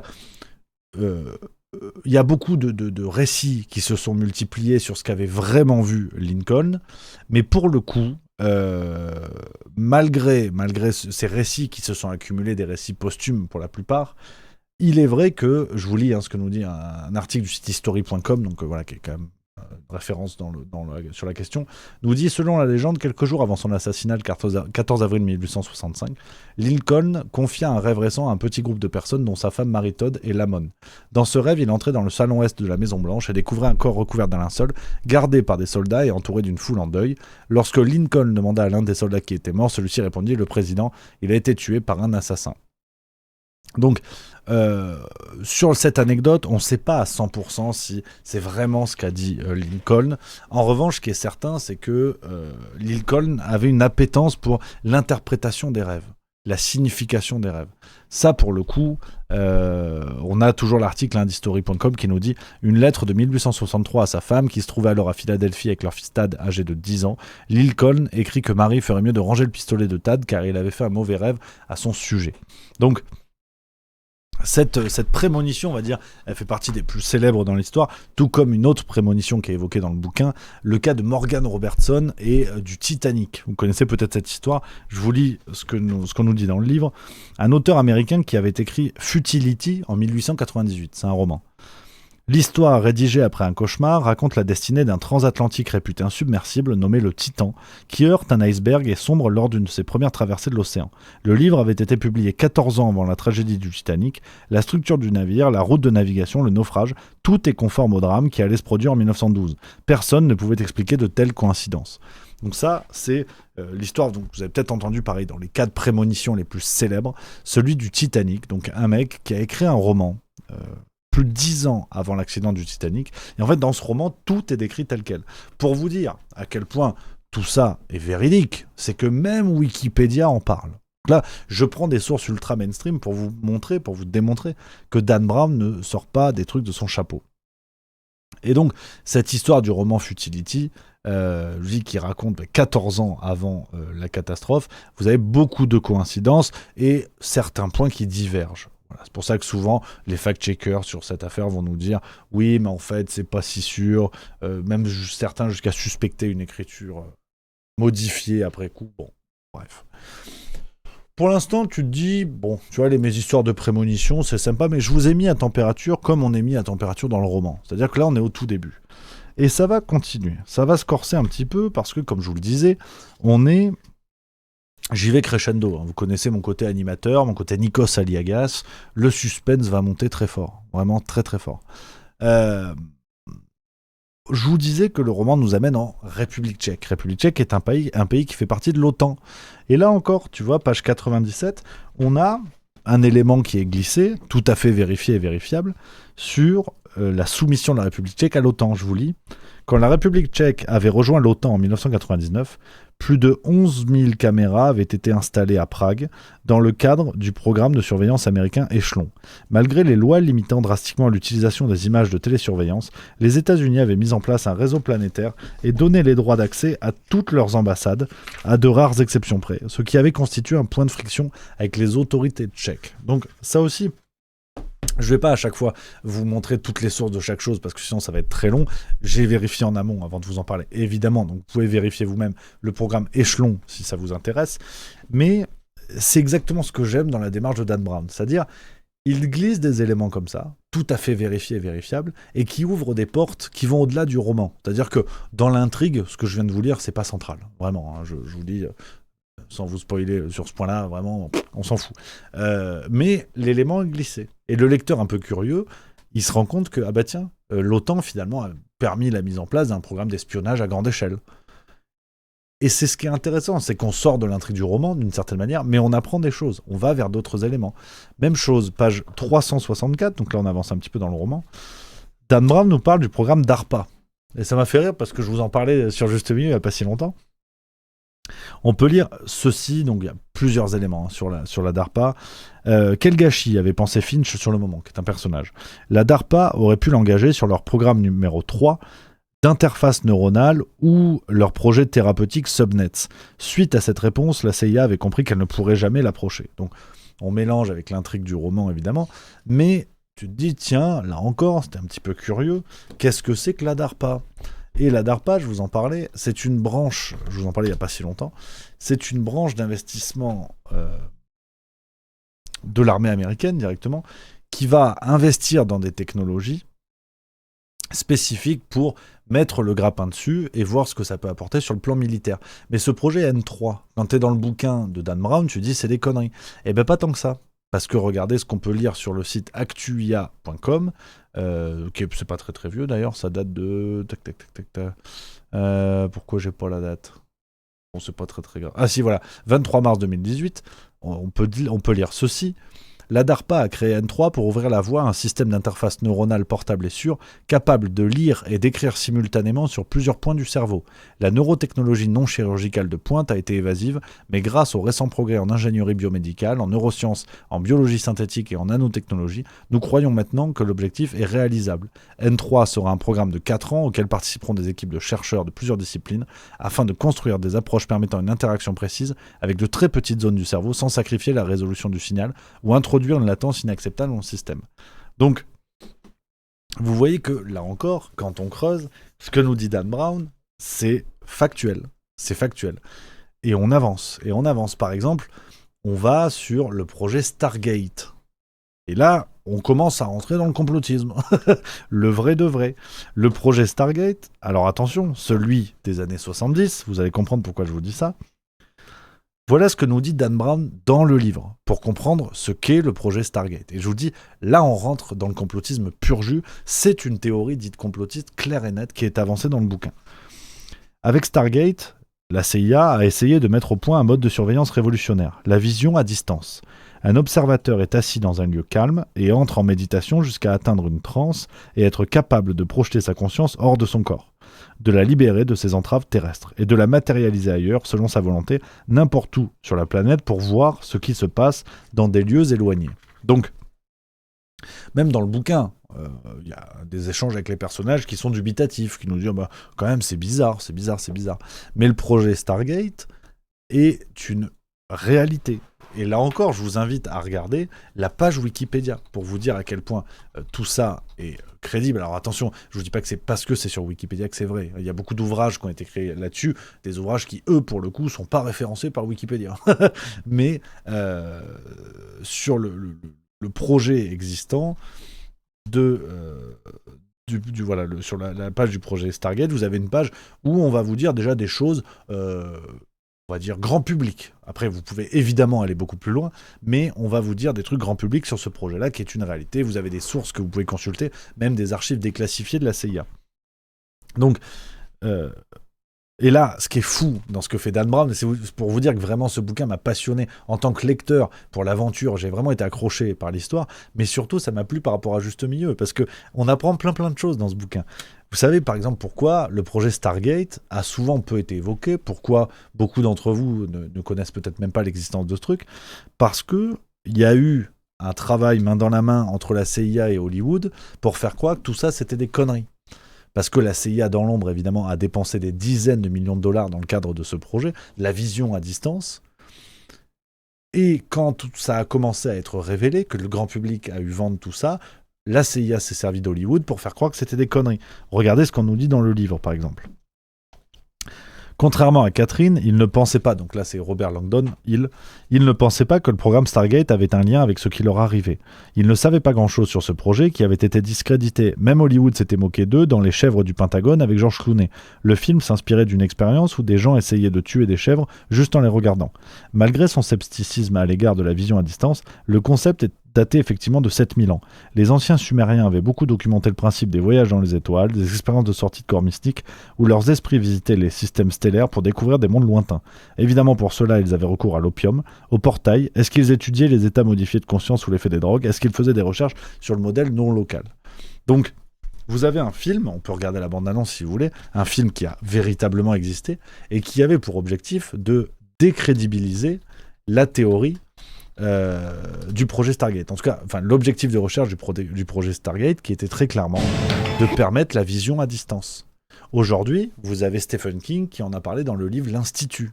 Pour ceux qui connaissent, qui a été adapté en série il n'y a pas longtemps, c'est la même chose. Des jeunes identifiés par une unité secrète qui ressemble en tout point à la CIA et qui sont identifiés pour leur capacité en télépathie et télékinésie. Ils vont être enlevés de leur famille et utilisés à des fins de vision à distance. Donc vous avez plusieurs œuvres culturelles qui parlent de ça. Stranger Things, d'une certaine manière, c'est aussi ça. Regardez la bande-annonce du film Les Chèvres du Pentagone qui est sorti, ça doit faire 20 ans environ, qui est pas si vieux. Merde, j'ai enlevé le son. Je suis journaliste et je mène l'enquête sur un programme gouvernemental top secret. Ainsi donc, vous étiez un espion télépathique. Un guerrier Jedi. J'avais entendu dire que les autorités américaines formaient des espions télépathiques et que Lynn Cassidy était leur tout meilleur élément. L'histoire de Lynn était incroyable, délirante et totalement vraie. Nous devons rêver une nouvelle Amérique. Vous allez devenir des armes télépathiques. Faut du ressenti. Nous devons créer des moines guerriers et basses murailles. Nous devons voir l'avenir. Vous avez compris l'idée. On va tourner en dérision cette histoire-là. On va gentiment faire croire que c'est des conneries. C'est pas sérieux. Qui peut croire sérieusement qu'on a fait ça? Évidemment. Et là, on pourrait dire, ouais, mais Rémi, en fait, tu t'es fait avoir, parce que Dan Brown, il fait la même chose. Pas du tout. Pas du tout, parce que sur le projet Stargate, Dan Brown nous en parle très sérieusement, justement en ouvrant la porte à des sources, à des éléments pour aller plus loin. Ce que ne fait pas le film Les Chèvres du Pentagone, où vraiment c'est tourné à la dérision. Je vais vous lire un long passage. Vraiment parce que le projet Stargate, c'est l'élément le plus dingue dans le livre, où vraiment la CIA a travaillé sur des projets de vision à distance, et notamment qui visaient à des assassinats ou de la manipulation de l'esprit. Donc on a quelque chose qui nous semble complètement dingue. Vraiment. On se dit, non, mais ça va, c'est Dan Brown, c'est des conneries. Tout ce que je vous lis, je vous invite à regarder. De toute façon, il y a la fiche de lecture. Donc, comme je vous ai dit, tout est écrit dans la fiche de lecture. Vous pourrez poursuivre vos recherches vous-même et vous verrez que cette affaire de projet Stargate est tout à fait sérieuse, que vous avez de véritables éléments. Je vous lis, ça fait quasiment une page et demie, mais au moins, vous allez avoir beaucoup d'éléments. Là, tout est détaillé sur l'affaire Stargate. Non. Dans le jargon, cela signifie que les informations obtenues étaient si incroyables qu'il fallait avaler plusieurs cocktails pour s'en remettre. Donc on parle des premiers résultats du projet Stargate, dans la vraie vie. Tout comme la description du premier sous-marin de classe Typhoon avec ses deux coques internes juxtaposées, la découverte d'un bombardier stratégique soviétique Tu-95 écrasé en Afrique, la localisation du général James L. Dozier kidnappé en Italie, l'identification d'un colonel du KGB espion en Afrique du Sud, ainsi qu'une dizaine d'autres prouesses du même acabit. En 1979, la House Select Committee on Intelligence avait fait en direct la démonstration d'une vision à distance, ce qui donna le vertige à de nombreux parlementaires. Charlie Rose, représentant démocrate, avait alors déclaré « Si les Russes l'ont et pas nous, on va avoir de gros ennuis ». Le programme Stargate s'était poursuivi dans le plus grand secret jusqu'en 1995, où une série de fuites provoquèrent l'indignation de l'opinion publique. La CIA entraînait une armée d'espions psychiques et gaspillait l'argent des contribuables dans des projets absurdes. Plutôt que de nier son existence, l'agence reconnut publiquement que Stargate avait bel et bien existé, mais que le projet avait été stoppé faute de résultats probants. Ce n'était pas vrai, bien sûr. La CIA espérait pourtant que son mea culpa ferait taire la polémique et découragerait les ennemis des États-Unis de se lancer dans la course au renseignement PSI. Le stratagème fonctionna à merveille, mais hérissa plusieurs visualiseurs à distance, vexés que leurs immenses réalisations soient qualifiées d'échecs. Plusieurs d'entre eux écrivirent des biographies non autorisées, dont les titres suivants « Guerrier psychique, la véritable histoire des espions psy et la dissimulation du programme Stargate »,« Espion psy, la vérité sur le programme militaire psychique américain »,« Un apprenti sorcier, une étude critique du programme Stargate de la CIA et de la vision à distance »,« Programme Stargate et technologie de la vision à distance, les dossiers secrets de la CIA sur l'espionnage psychique ».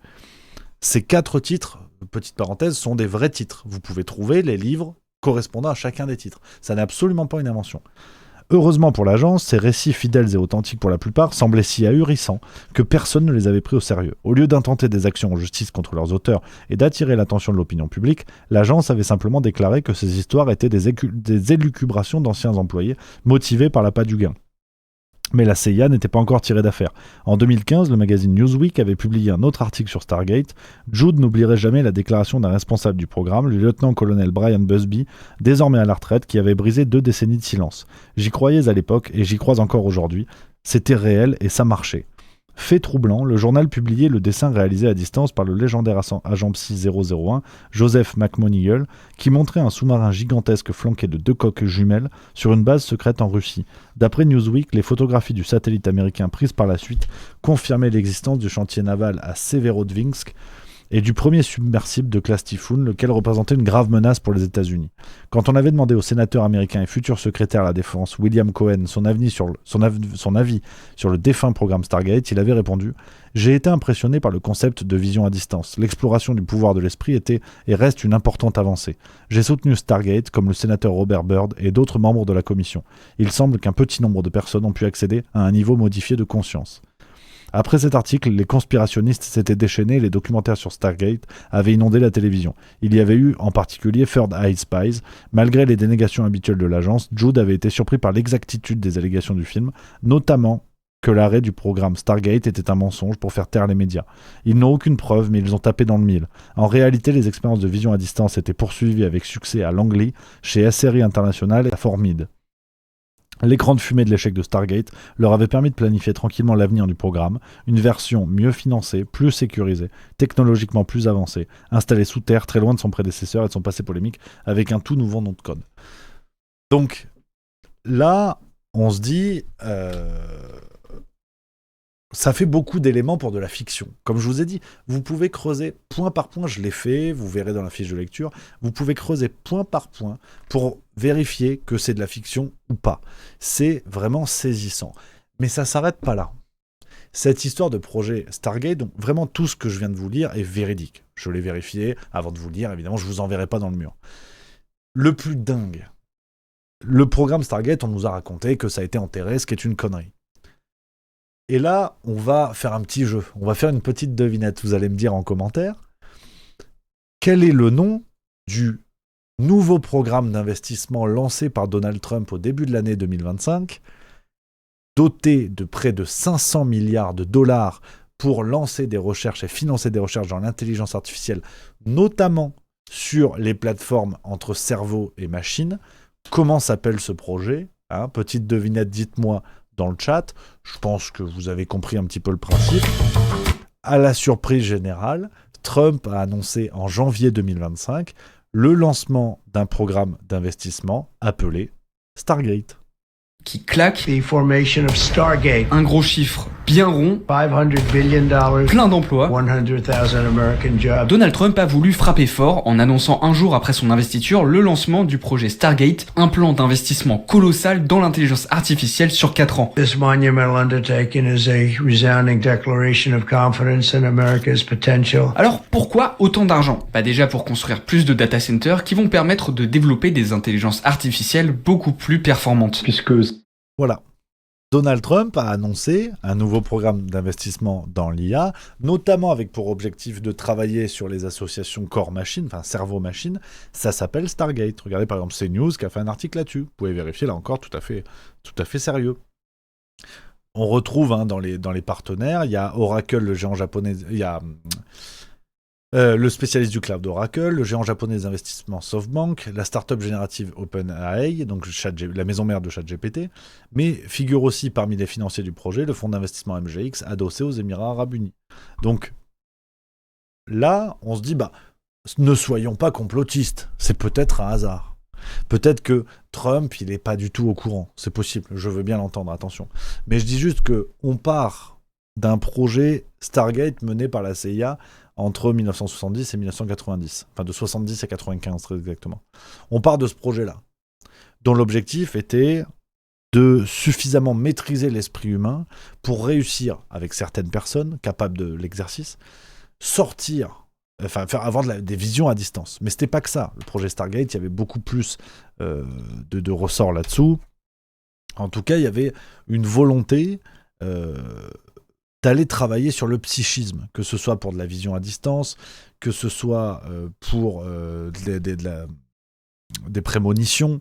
Il y avait une volonté d'utiliser le cerveau humain comme un outil à des fins militaires. Prémonition, vision à distance, il y a eu des... Enfin, dans cet objectif-là, d'ailleurs, il y a eu des tests...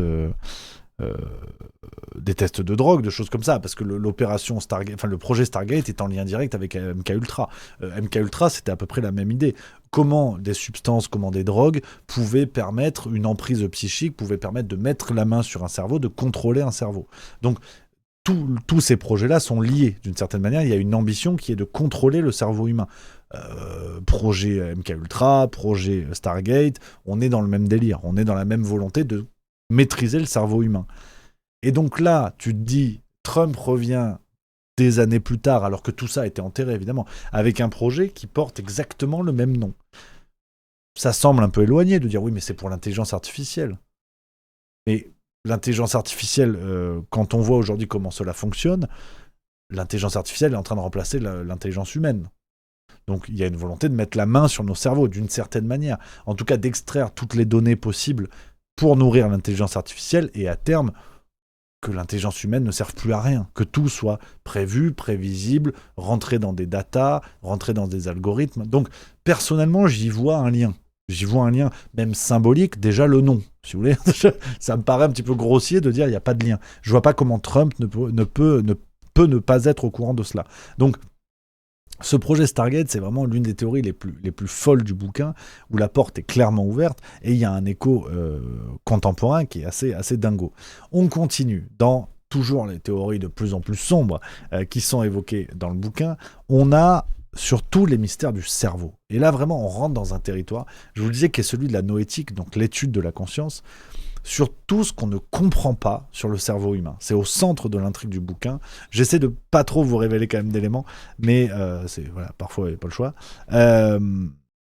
Sur beaucoup de choses qu'on ne comprend pas. Par exemple, le livre évoque le syndrome du savant. Donc, je ne sais pas si ça vous avez déjà entendu parler de ces individus qui, à la suite d'un choc, souvent physique, vont développer des compétences qu'ils n'avaient pas avant. Le bouquin parle de plusieurs cas que j'ai listés, vous verrez dans la fiche de lecture, j'ai développé les cas. Vous avez notamment celui de Derek Amato. Je vous lis, en 2006, cet homme d'une quarantaine d'années a heurté avec sa tête le fond d'une piscine après un plongeon mal maîtrisé. À son réveil, il était devenu un virtuose du piano. Et c'est tellement des conneries que Le Monde en a parlé très récemment. Le Monde en a parlé en août 2025, regardez dans cet article-là, dans une rubrique qui s'appelle Neurobizarre, pour dire voilà, les mystères du cerveau qu'on ne comprend pas. Vous avez aussi par exemple le cas de Orlando Serrell, qui lui, à 10 ans, a pris une balle de baseball dans la gueule, donc ça secoue. Après son réveil, il s'est révélé capable d'effectuer des calculs mathématiques complexes. Les capacités de sa mémoire ont été décuplées et lui permettent désormais de se rappeler de chaque événement de sa vie, marquant ou non. Donc, on ne comprend pas ce que c'est. Aujourd'hui, la science tente certaines pistes de réponse.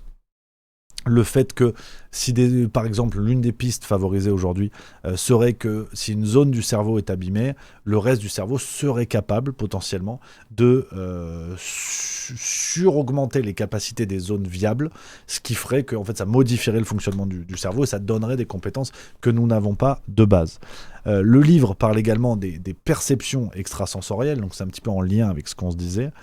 Je vous lis, par exemple, c'est page 253 pour vous donner quelques repères là-dessus. Pareil, des théories qui nous semblent surprenantes. Je ne sais pas ce que vous en pensez, dites-moi en commentaire évidemment. On a des théories où tu dis, on met le pied dans une zone un peu curieuse d'un monde où la science n'explique pas tout. On est habitué à l'ultra-rationalité, on sait tout, on peut tout expliquer. Là, c'est pas le cas. Et donc, par exemple, vous avez sur les perceptions extrasensorielles, le personnage qui parle nous dit « C'est juste un cerveau s'accordant à une information qui d'ordinaire est rejetée. Selon notre théorie, quand nous avons une intuition, un pressentiment, c'est exactement comme une radio qui capte un coup d'autres stations. Cela peut être très dérangeant, voire handicapant, et cela peut provoquer schizophrénie, troubles dissociatifs de l'identité, voix dans la tête, dédoublement de la personnalité. Tout ça s'explique parfaitement avec le modèle non local. » Donc, par exemple, ça, c'est une des théories que je ne connaissais pas, à vrai dire, la théorie de la conscience non locale. Alors j'ai creusé avant de vous proposer cette vidéo. Le livre en parle très clairement et ouvre la porte à cette théorie qui est vraiment déstabilisante. Je vous le dis, là on rentre dans un terrain où j'ai dû bosser quand même le truc avant de vous en parler, parce que là je pensais que c'était des conneries, véritablement. Mais scientifiquement, si vous voulez, c'est une piste qui n'a pas été invalidée, mais qui n'a pas été validée non plus. Mais grossièrement, vraiment je vous invite à vous renseigner sur d'autres contenus, j'ai pas la prétention de vous expliquer ça de manière carrée, je vous dis aussi par rapport à ce que j'ai compris en tant que lecteur. La théorie de la conscience non locale voudrait que, au fond, notre cerveau fonctionne comme une radio, c'est-à-dire il y a des ondes, des niveaux d'ondes qui passent. Vous savez, quand vous réglez une radio FM 98, FM 102, je sais pas quoi, et que notre cerveau serait réglé en fait sur une onde normale, qui est celle d'à peu près tout le monde, et que certains cerveaux, qu'on pourrait appeler des cerveaux de personnalité, du trouble autistique, des choses comme ça, seraient juste capables de détecter d'autres ondes, si vous voulez, de se régler sur d'autres ondes. Ce qui renverse tout ce qu'on peut savoir sur le fonctionnement du cerveau, où on a l'impression que le cerveau est une boîte qui fonctionne en elle-même, c'est-à-dire que tout se passe dans le cerveau, alors qu'en vérité, la théorie de la conscience non locale pousse vers une compréhension complètement différente, qui voudrait que le cerveau soit capable de réceptionner des ondes, réceptionner même des énergies, ce qui change, ce qui bouleverse complètement tout ce que nous savons. Et dire ça, évidemment, c'est du charlatanisme. Ce passage de la vidéo, on peut se faire tomber dessus fastoche. Mais comme je vous dis, je partage un retour de lecture à des copains, on est entre nous, donc s'il y a des fact-checkers qui passent dans le secteur, bon, on s'en branle. Et à la limite, ce qui est intéressant, c'est que si des fact-checkers veulent tomber sur cette théorie, qu'ils puissent nous expliquer pourquoi ça n'est pas vrai. Parce que de dire c'est du complotisme, du charlatanisme, pourquoi pas ? Évidemment, il n'y a pas de souci. Ça, c'est facile.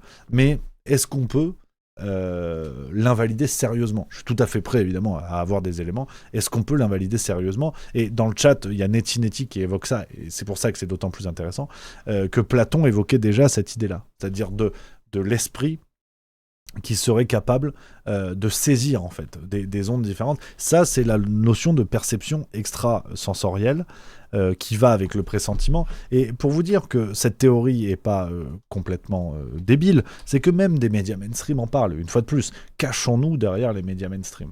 Vous avez un article de la RTBF, donc qui est l'équivalent de TF1 en Belgique, qui nous dit, par exemple, je vous lis quelques passages, ces perceptions sont des informations qui vont au-delà de l'intuition. Les gens ressentent un certain nombre de choses, c'est de l'ordre du don. La voyance est dans cette catégorie des perceptions extrasensorielles, elle n'est pas du ressort du conscient. L'intuition, par contre, est quant à elle une déduction plus ou moins consciente, à différencier donc. La mécanique quantique, c'est l'étude des ondes. Elles ne sont pas visibles, palpables, l'univers est dirigé par cette mécanique quantique. Il est des personnes, par exemple, qui voient le niveau énergétique ou encore qui sentent directement si une personne est honnête ou pas. On ne cherche pas l'information, elle vient, elle nous tombe du ciel, en quelque sorte. Est-ce le dit sixième sens ? Ce sixième sens globalise des perceptions et non exclusivement celles qui sont extrasensorielles. Ces dernières sont bien singulières. Donc, vous voyez, l'idée n'est pas d'expliquer que tout ça est vrai. Parce que j'en sais rien. Je vous partage ce que j'ai eu en tant que lecteur d'une théorie que j'ai trouvée très intéressante, qui reste une théorie, jusqu'à preuve du contraire. Mais c'est la force de la fiction, on en parlait tout à l'heure, c'est d'ouvrir une porte. Moi j'ignorais cette théorie-là, et je trouve l'idée assez passionnante en vérité. L'idée assez passionnante d'un cerveau qui aurait un fonctionnement bien différent de ce qu'on peut imaginer, c'est-à-dire d'une boîte, comme je vous disais, qui fonctionnerait sur elle-même. Et si finalement, notre cerveau, dont d'ailleurs c'est assez curieux, parce que le cerveau qui représente même pas 10% de la masse du corps humain, et qui représente beaucoup, beaucoup plus en termes de besoins énergétiques, par exemple. Notre cerveau est quelque chose de très curieux, qu'on est incapable de comprendre. Et si, finalement, ce fonctionnement était beaucoup plus complexe que prévu ? Tu prends, par exemple, le livre évoque deux phénomènes que nous connaissons tous, et qui vont un petit peu dans le sens d'un fonctionnement différencié du cerveau par rapport à ce que nous imaginons. L'attention sélective. Je vous lis ce qu'on nous dit dans le roman, c'est ce qu'on appelle l'effet cocktail party. Tu es au milieu d'un tas de gens à un cocktail et ton cerveau se concentre uniquement sur ce que te raconte la personne en face de toi. Puis tu commences à t'ennuyer ferme et ton attention va switcher sans effort sur une autre conversation plus intéressante à quelques mètres de là. Ton cerveau va filtrer le bruit ambiant pour ne pas être saturé par les autres voix autour de toi. Ça, je suis sûr que vous l'avez tous vécu. C'est-à-dire que cette capacité à se concentrer sur un seul bruit, ça arrive dans des situations où vous avez du monde autour de vous, vous êtes dans des univers bruyants. Le cerveau est capable de faire ça. La belle soirée. Et ben voilà, on a un témoignage en direct. À demain. Donc ça, vous l'avez tous vécu. Et typiquement, ce phénomène-là, on ne sait pas l'expliquer véritablement, de A à Z. Même chose pour l'accoutumance, c'est encore plus commun. Une autre forme de filtrage. Les stimuli récurrents sont bloqués par notre cerveau. Par exemple, nous finissons par ne plus entendre le bourdonnement des climatiseurs ou le contact d'une paire de lunettes sur notre nez. Ce filtre est si efficace que nous pouvons chercher nos lunettes partout dans la maison alors qu'on les a littéralement sous les yeux, ou notre téléphone alors qu'il est dans notre poche. Là encore, ça décrit un phénomène assez courant, assez mystérieux, mais j'insiste parce que on a vite fait d'avoir, par exemple, quelqu'un comme la Tronchambier, vous savez, les zététiciens qui déboulent. Quand on dit ce genre de choses, ça peut faire bondir des zététiciens qui vont dire mais n'importe quoi, mais on sait très bien que... Oui, évidemment, mais si vous savez tout, c'est super. Mais j'ai le droit de m'émerveiller devant cette théorie. Et même si elle est fausse, déjà démontrez-le, et j'ai le droit de m'émerveiller, de considérer que peut-être qu'on ne sait pas tout, comme l'a prouvé la physique quantique, peut-être que nous avons encore des choses à découvrir, y compris sur le fonctionnement du cerveau. Donc si je vous partage ça, c'est d'abord sur une question d'émerveillement, finalement, plus qu'autre chose. Et pour revenir à la conscience non locale, on a un passage qui en parle, par exemple. Attendez, page 508, je vous parle de ça.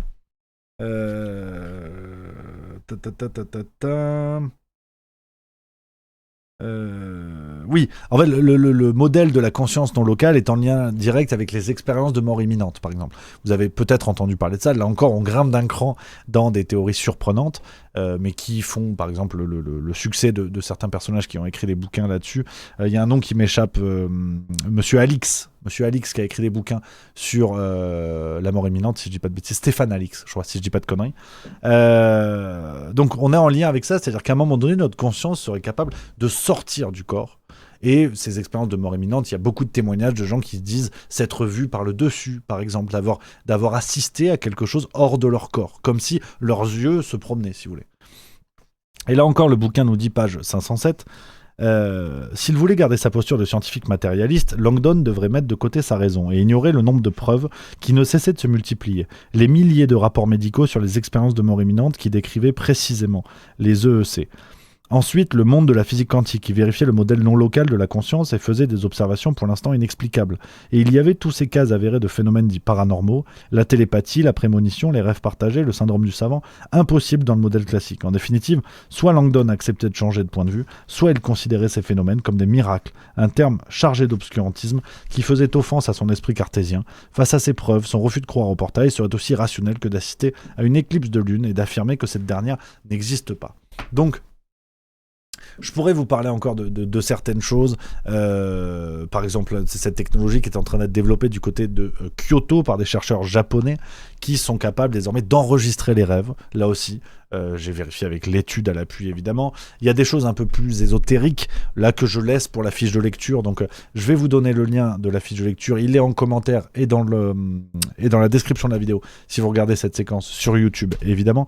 Mais pour conclure, parce que vraiment, je pourrais vous parler encore du livre pendant 1 heure, je me suis tellement régalé, je suis trop content de vous le partager, parce que vous savez, j'aime ça, et puis vraiment, je me suis régalé. Et autant Dan Brown, on peut se dire, bon, c'est du grand public, la recette est un peu éculée, et vraiment non, vraiment, j'ai été happé par le bouquin, je l'ai trouvé vraiment excellent, parce que l'histoire est brillante, et on apprend des choses. Et comme je vous le disais, la force de Dan Brown, c'est pas de mettre ça sur la table en disant c'est la vérité, ou alors de mettre ça sur la table en disant c'est de la fiction, et par la même occasion, tenter une sorte de décrédibilisation comme les chèvres du Pentagone. Ce qui est fort avec Dan Brown, c'est que il ouvre des portes et il invite son lecteur à être curieux. Si on lit un Dan Brown, c'est qu'on est curieux. Et donc ce que je vous propose là aujourd'hui dans cette vidéo, c'était d'aller vers ces portes-là, de les ouvrir encore un petit peu plus et de voir ce qu'il y a derrière. Et bien derrière, on a beaucoup de choses factuelles, renseignées, avec des théories qui ne sont pas définitives évidemment, mais j'ai trouvé ça extraordinaire. Donc je voulais vraiment vous le proposer et j'insiste sur un point parce que au fond, c'est le côté lumineux du complotisme, si j'ose dire, pour finir sur une note un peu positive. Évidemment que vous avez des gens dits complotistes, même qui s'en targuent, qui vont défendre des théories, non pas de manière négative, non pas parce que leur théorie est mauvaise ou non prouvée, simplement parce que ils vont vouloir imposer une vérité supplémentaire. De dire, en fait, moi je pense ça, et de toute façon j'ai raison. Et plus vous allez dire à ces personnes, oui, mais attention, peut-être qu'il manque des éléments, peut-être qu'il faut réfléchir, plus ils vont se confier dans la position du complotiste qui nécessairement a raison parce qu'on l'attaque. Ce que j'aime dans le complotisme, mais au sens, quand on arrive à croire en des théories ou réfléchir à des théories qui ne sont pas prouvées, mais qui ne sont pas invalidées, si vous voulez. Demain, vous m'expliquez que, je sais pas, là actuellement je bois de l'eau dans ma gourde, si vous me dites non, c'est du vin blanc, bon, si vous voulez, je vais pas vous insulter de complotiste, mais je vous dirais, écoute, moi franchement, tout porte à croire que c'est de l'eau, c'est pas grave, on va pas s'engueuler, mais je pense que c'est de l'eau. Quand je parle de théorie du complot, avec beaucoup d'ironie là-dessus, ce sont des théories finalement que rien ne confirme, que rien n'infirme. Et bien après tout, on a le droit de rêver. Parce que le complotisme, c'est aussi ça. Quand on prend des théories que rien ne confirme, que rien n'infirme, j'insiste là-dessus, hein. Il ne s'agit pas de dire « soyons complotistes sur tout et n'importe quoi », quitte à nier l'ordre du réel. Parfois, le réel s'impose sur des choses qui tout le monde est à peu près d'accord, dans la majorité. Typiquement, l'eau. Tu vois, l'eau, bon, ok, il y a de l'eau, ok, on est d'accord. Maintenant, que le cerveau, la théorie de la conscience non locale, par exemple, eh ben pourquoi pas ? Pourquoi pas, après tout ? Et si nous ne comprenions pas tout sur le fonctionnement de notre cerveau ? J'aime bien cette vision-là du complotisme. Finalement, qui serait plutôt une curiosité lumineuse de dire « et je me pose des questions ». Oui, effectivement, il y a des gens, la zététique te dit « ce qui n'est pas prouvé n'existe pas ». Oui, d'accord. Et si vous voulez. Mais en fait, moi, j'ai envie de croire que parfois, quand c'est pas prouvé, c'est possible. C'est pas une question de prouver ou de pas prouver. C'est une question de possible. Donc, ce que j'aime dans ce bouquin, c'est qu'il nous pousse à la curiosité. Et même sur des sujets graves, le projet Stargate, par exemple, quand on a de l'embrigadement de certains citoyens pour des projets de vision à distance qui parfois sont pas faits à des fins très positives, on va dire, eh ben, j'aime bien cette idée-là. Donc, ce bouquin, vraiment, les amis, s'adresse aux curieux. Donc, si vous êtes curieux, n'hésitez pas à le lire et lire la fiche de lecture qu'on vous a proposée. C'est gratos, évidemment. Donc, voilà, les amis, ce que je pouvais vous dire sur ce nouveau bouquin. Voilà, ça fait plaisir. Moment littéraire, vous savez, j'aime ça. Les copains, on va se retrouver demain, évidemment, nouvelle vidéo sur Juste Milieu. Et, enfin, nouveau Juste Bistrot, pardon. Le nouveau Juste Bistrot. Demain, on parlera, que je vous dise pas de conneries. Je sais pas. Voilà, on verra. Je sais pas encore. On verra ce dont j'ai envie de parler. Voilà, les amis. J'espère que ça vous a plu. Vous avez passé un bon moment. On se retrouve demain, même heure, même endroit, sur le Twitch. Attendez, je vous remets le lien. Tac. De la fiche de lecture. Comme ça, tout le monde l'a. Et puis, je vous dis à demain, même heure, même endroit. Vive la rigolade. Et vive la France. À demain, les amis. Sous-marin dans ton bain, pensez pour le premier bambin. Plus d'SMS à l'appel pour dire que je te kiffe ma belle. Plus partie de cœur en l'air, d'heure de 1 en hiver. Chanson, pour que tu reviennes pas, pour que tu reviennes pas, pour que tu reviennes pas. Chanson.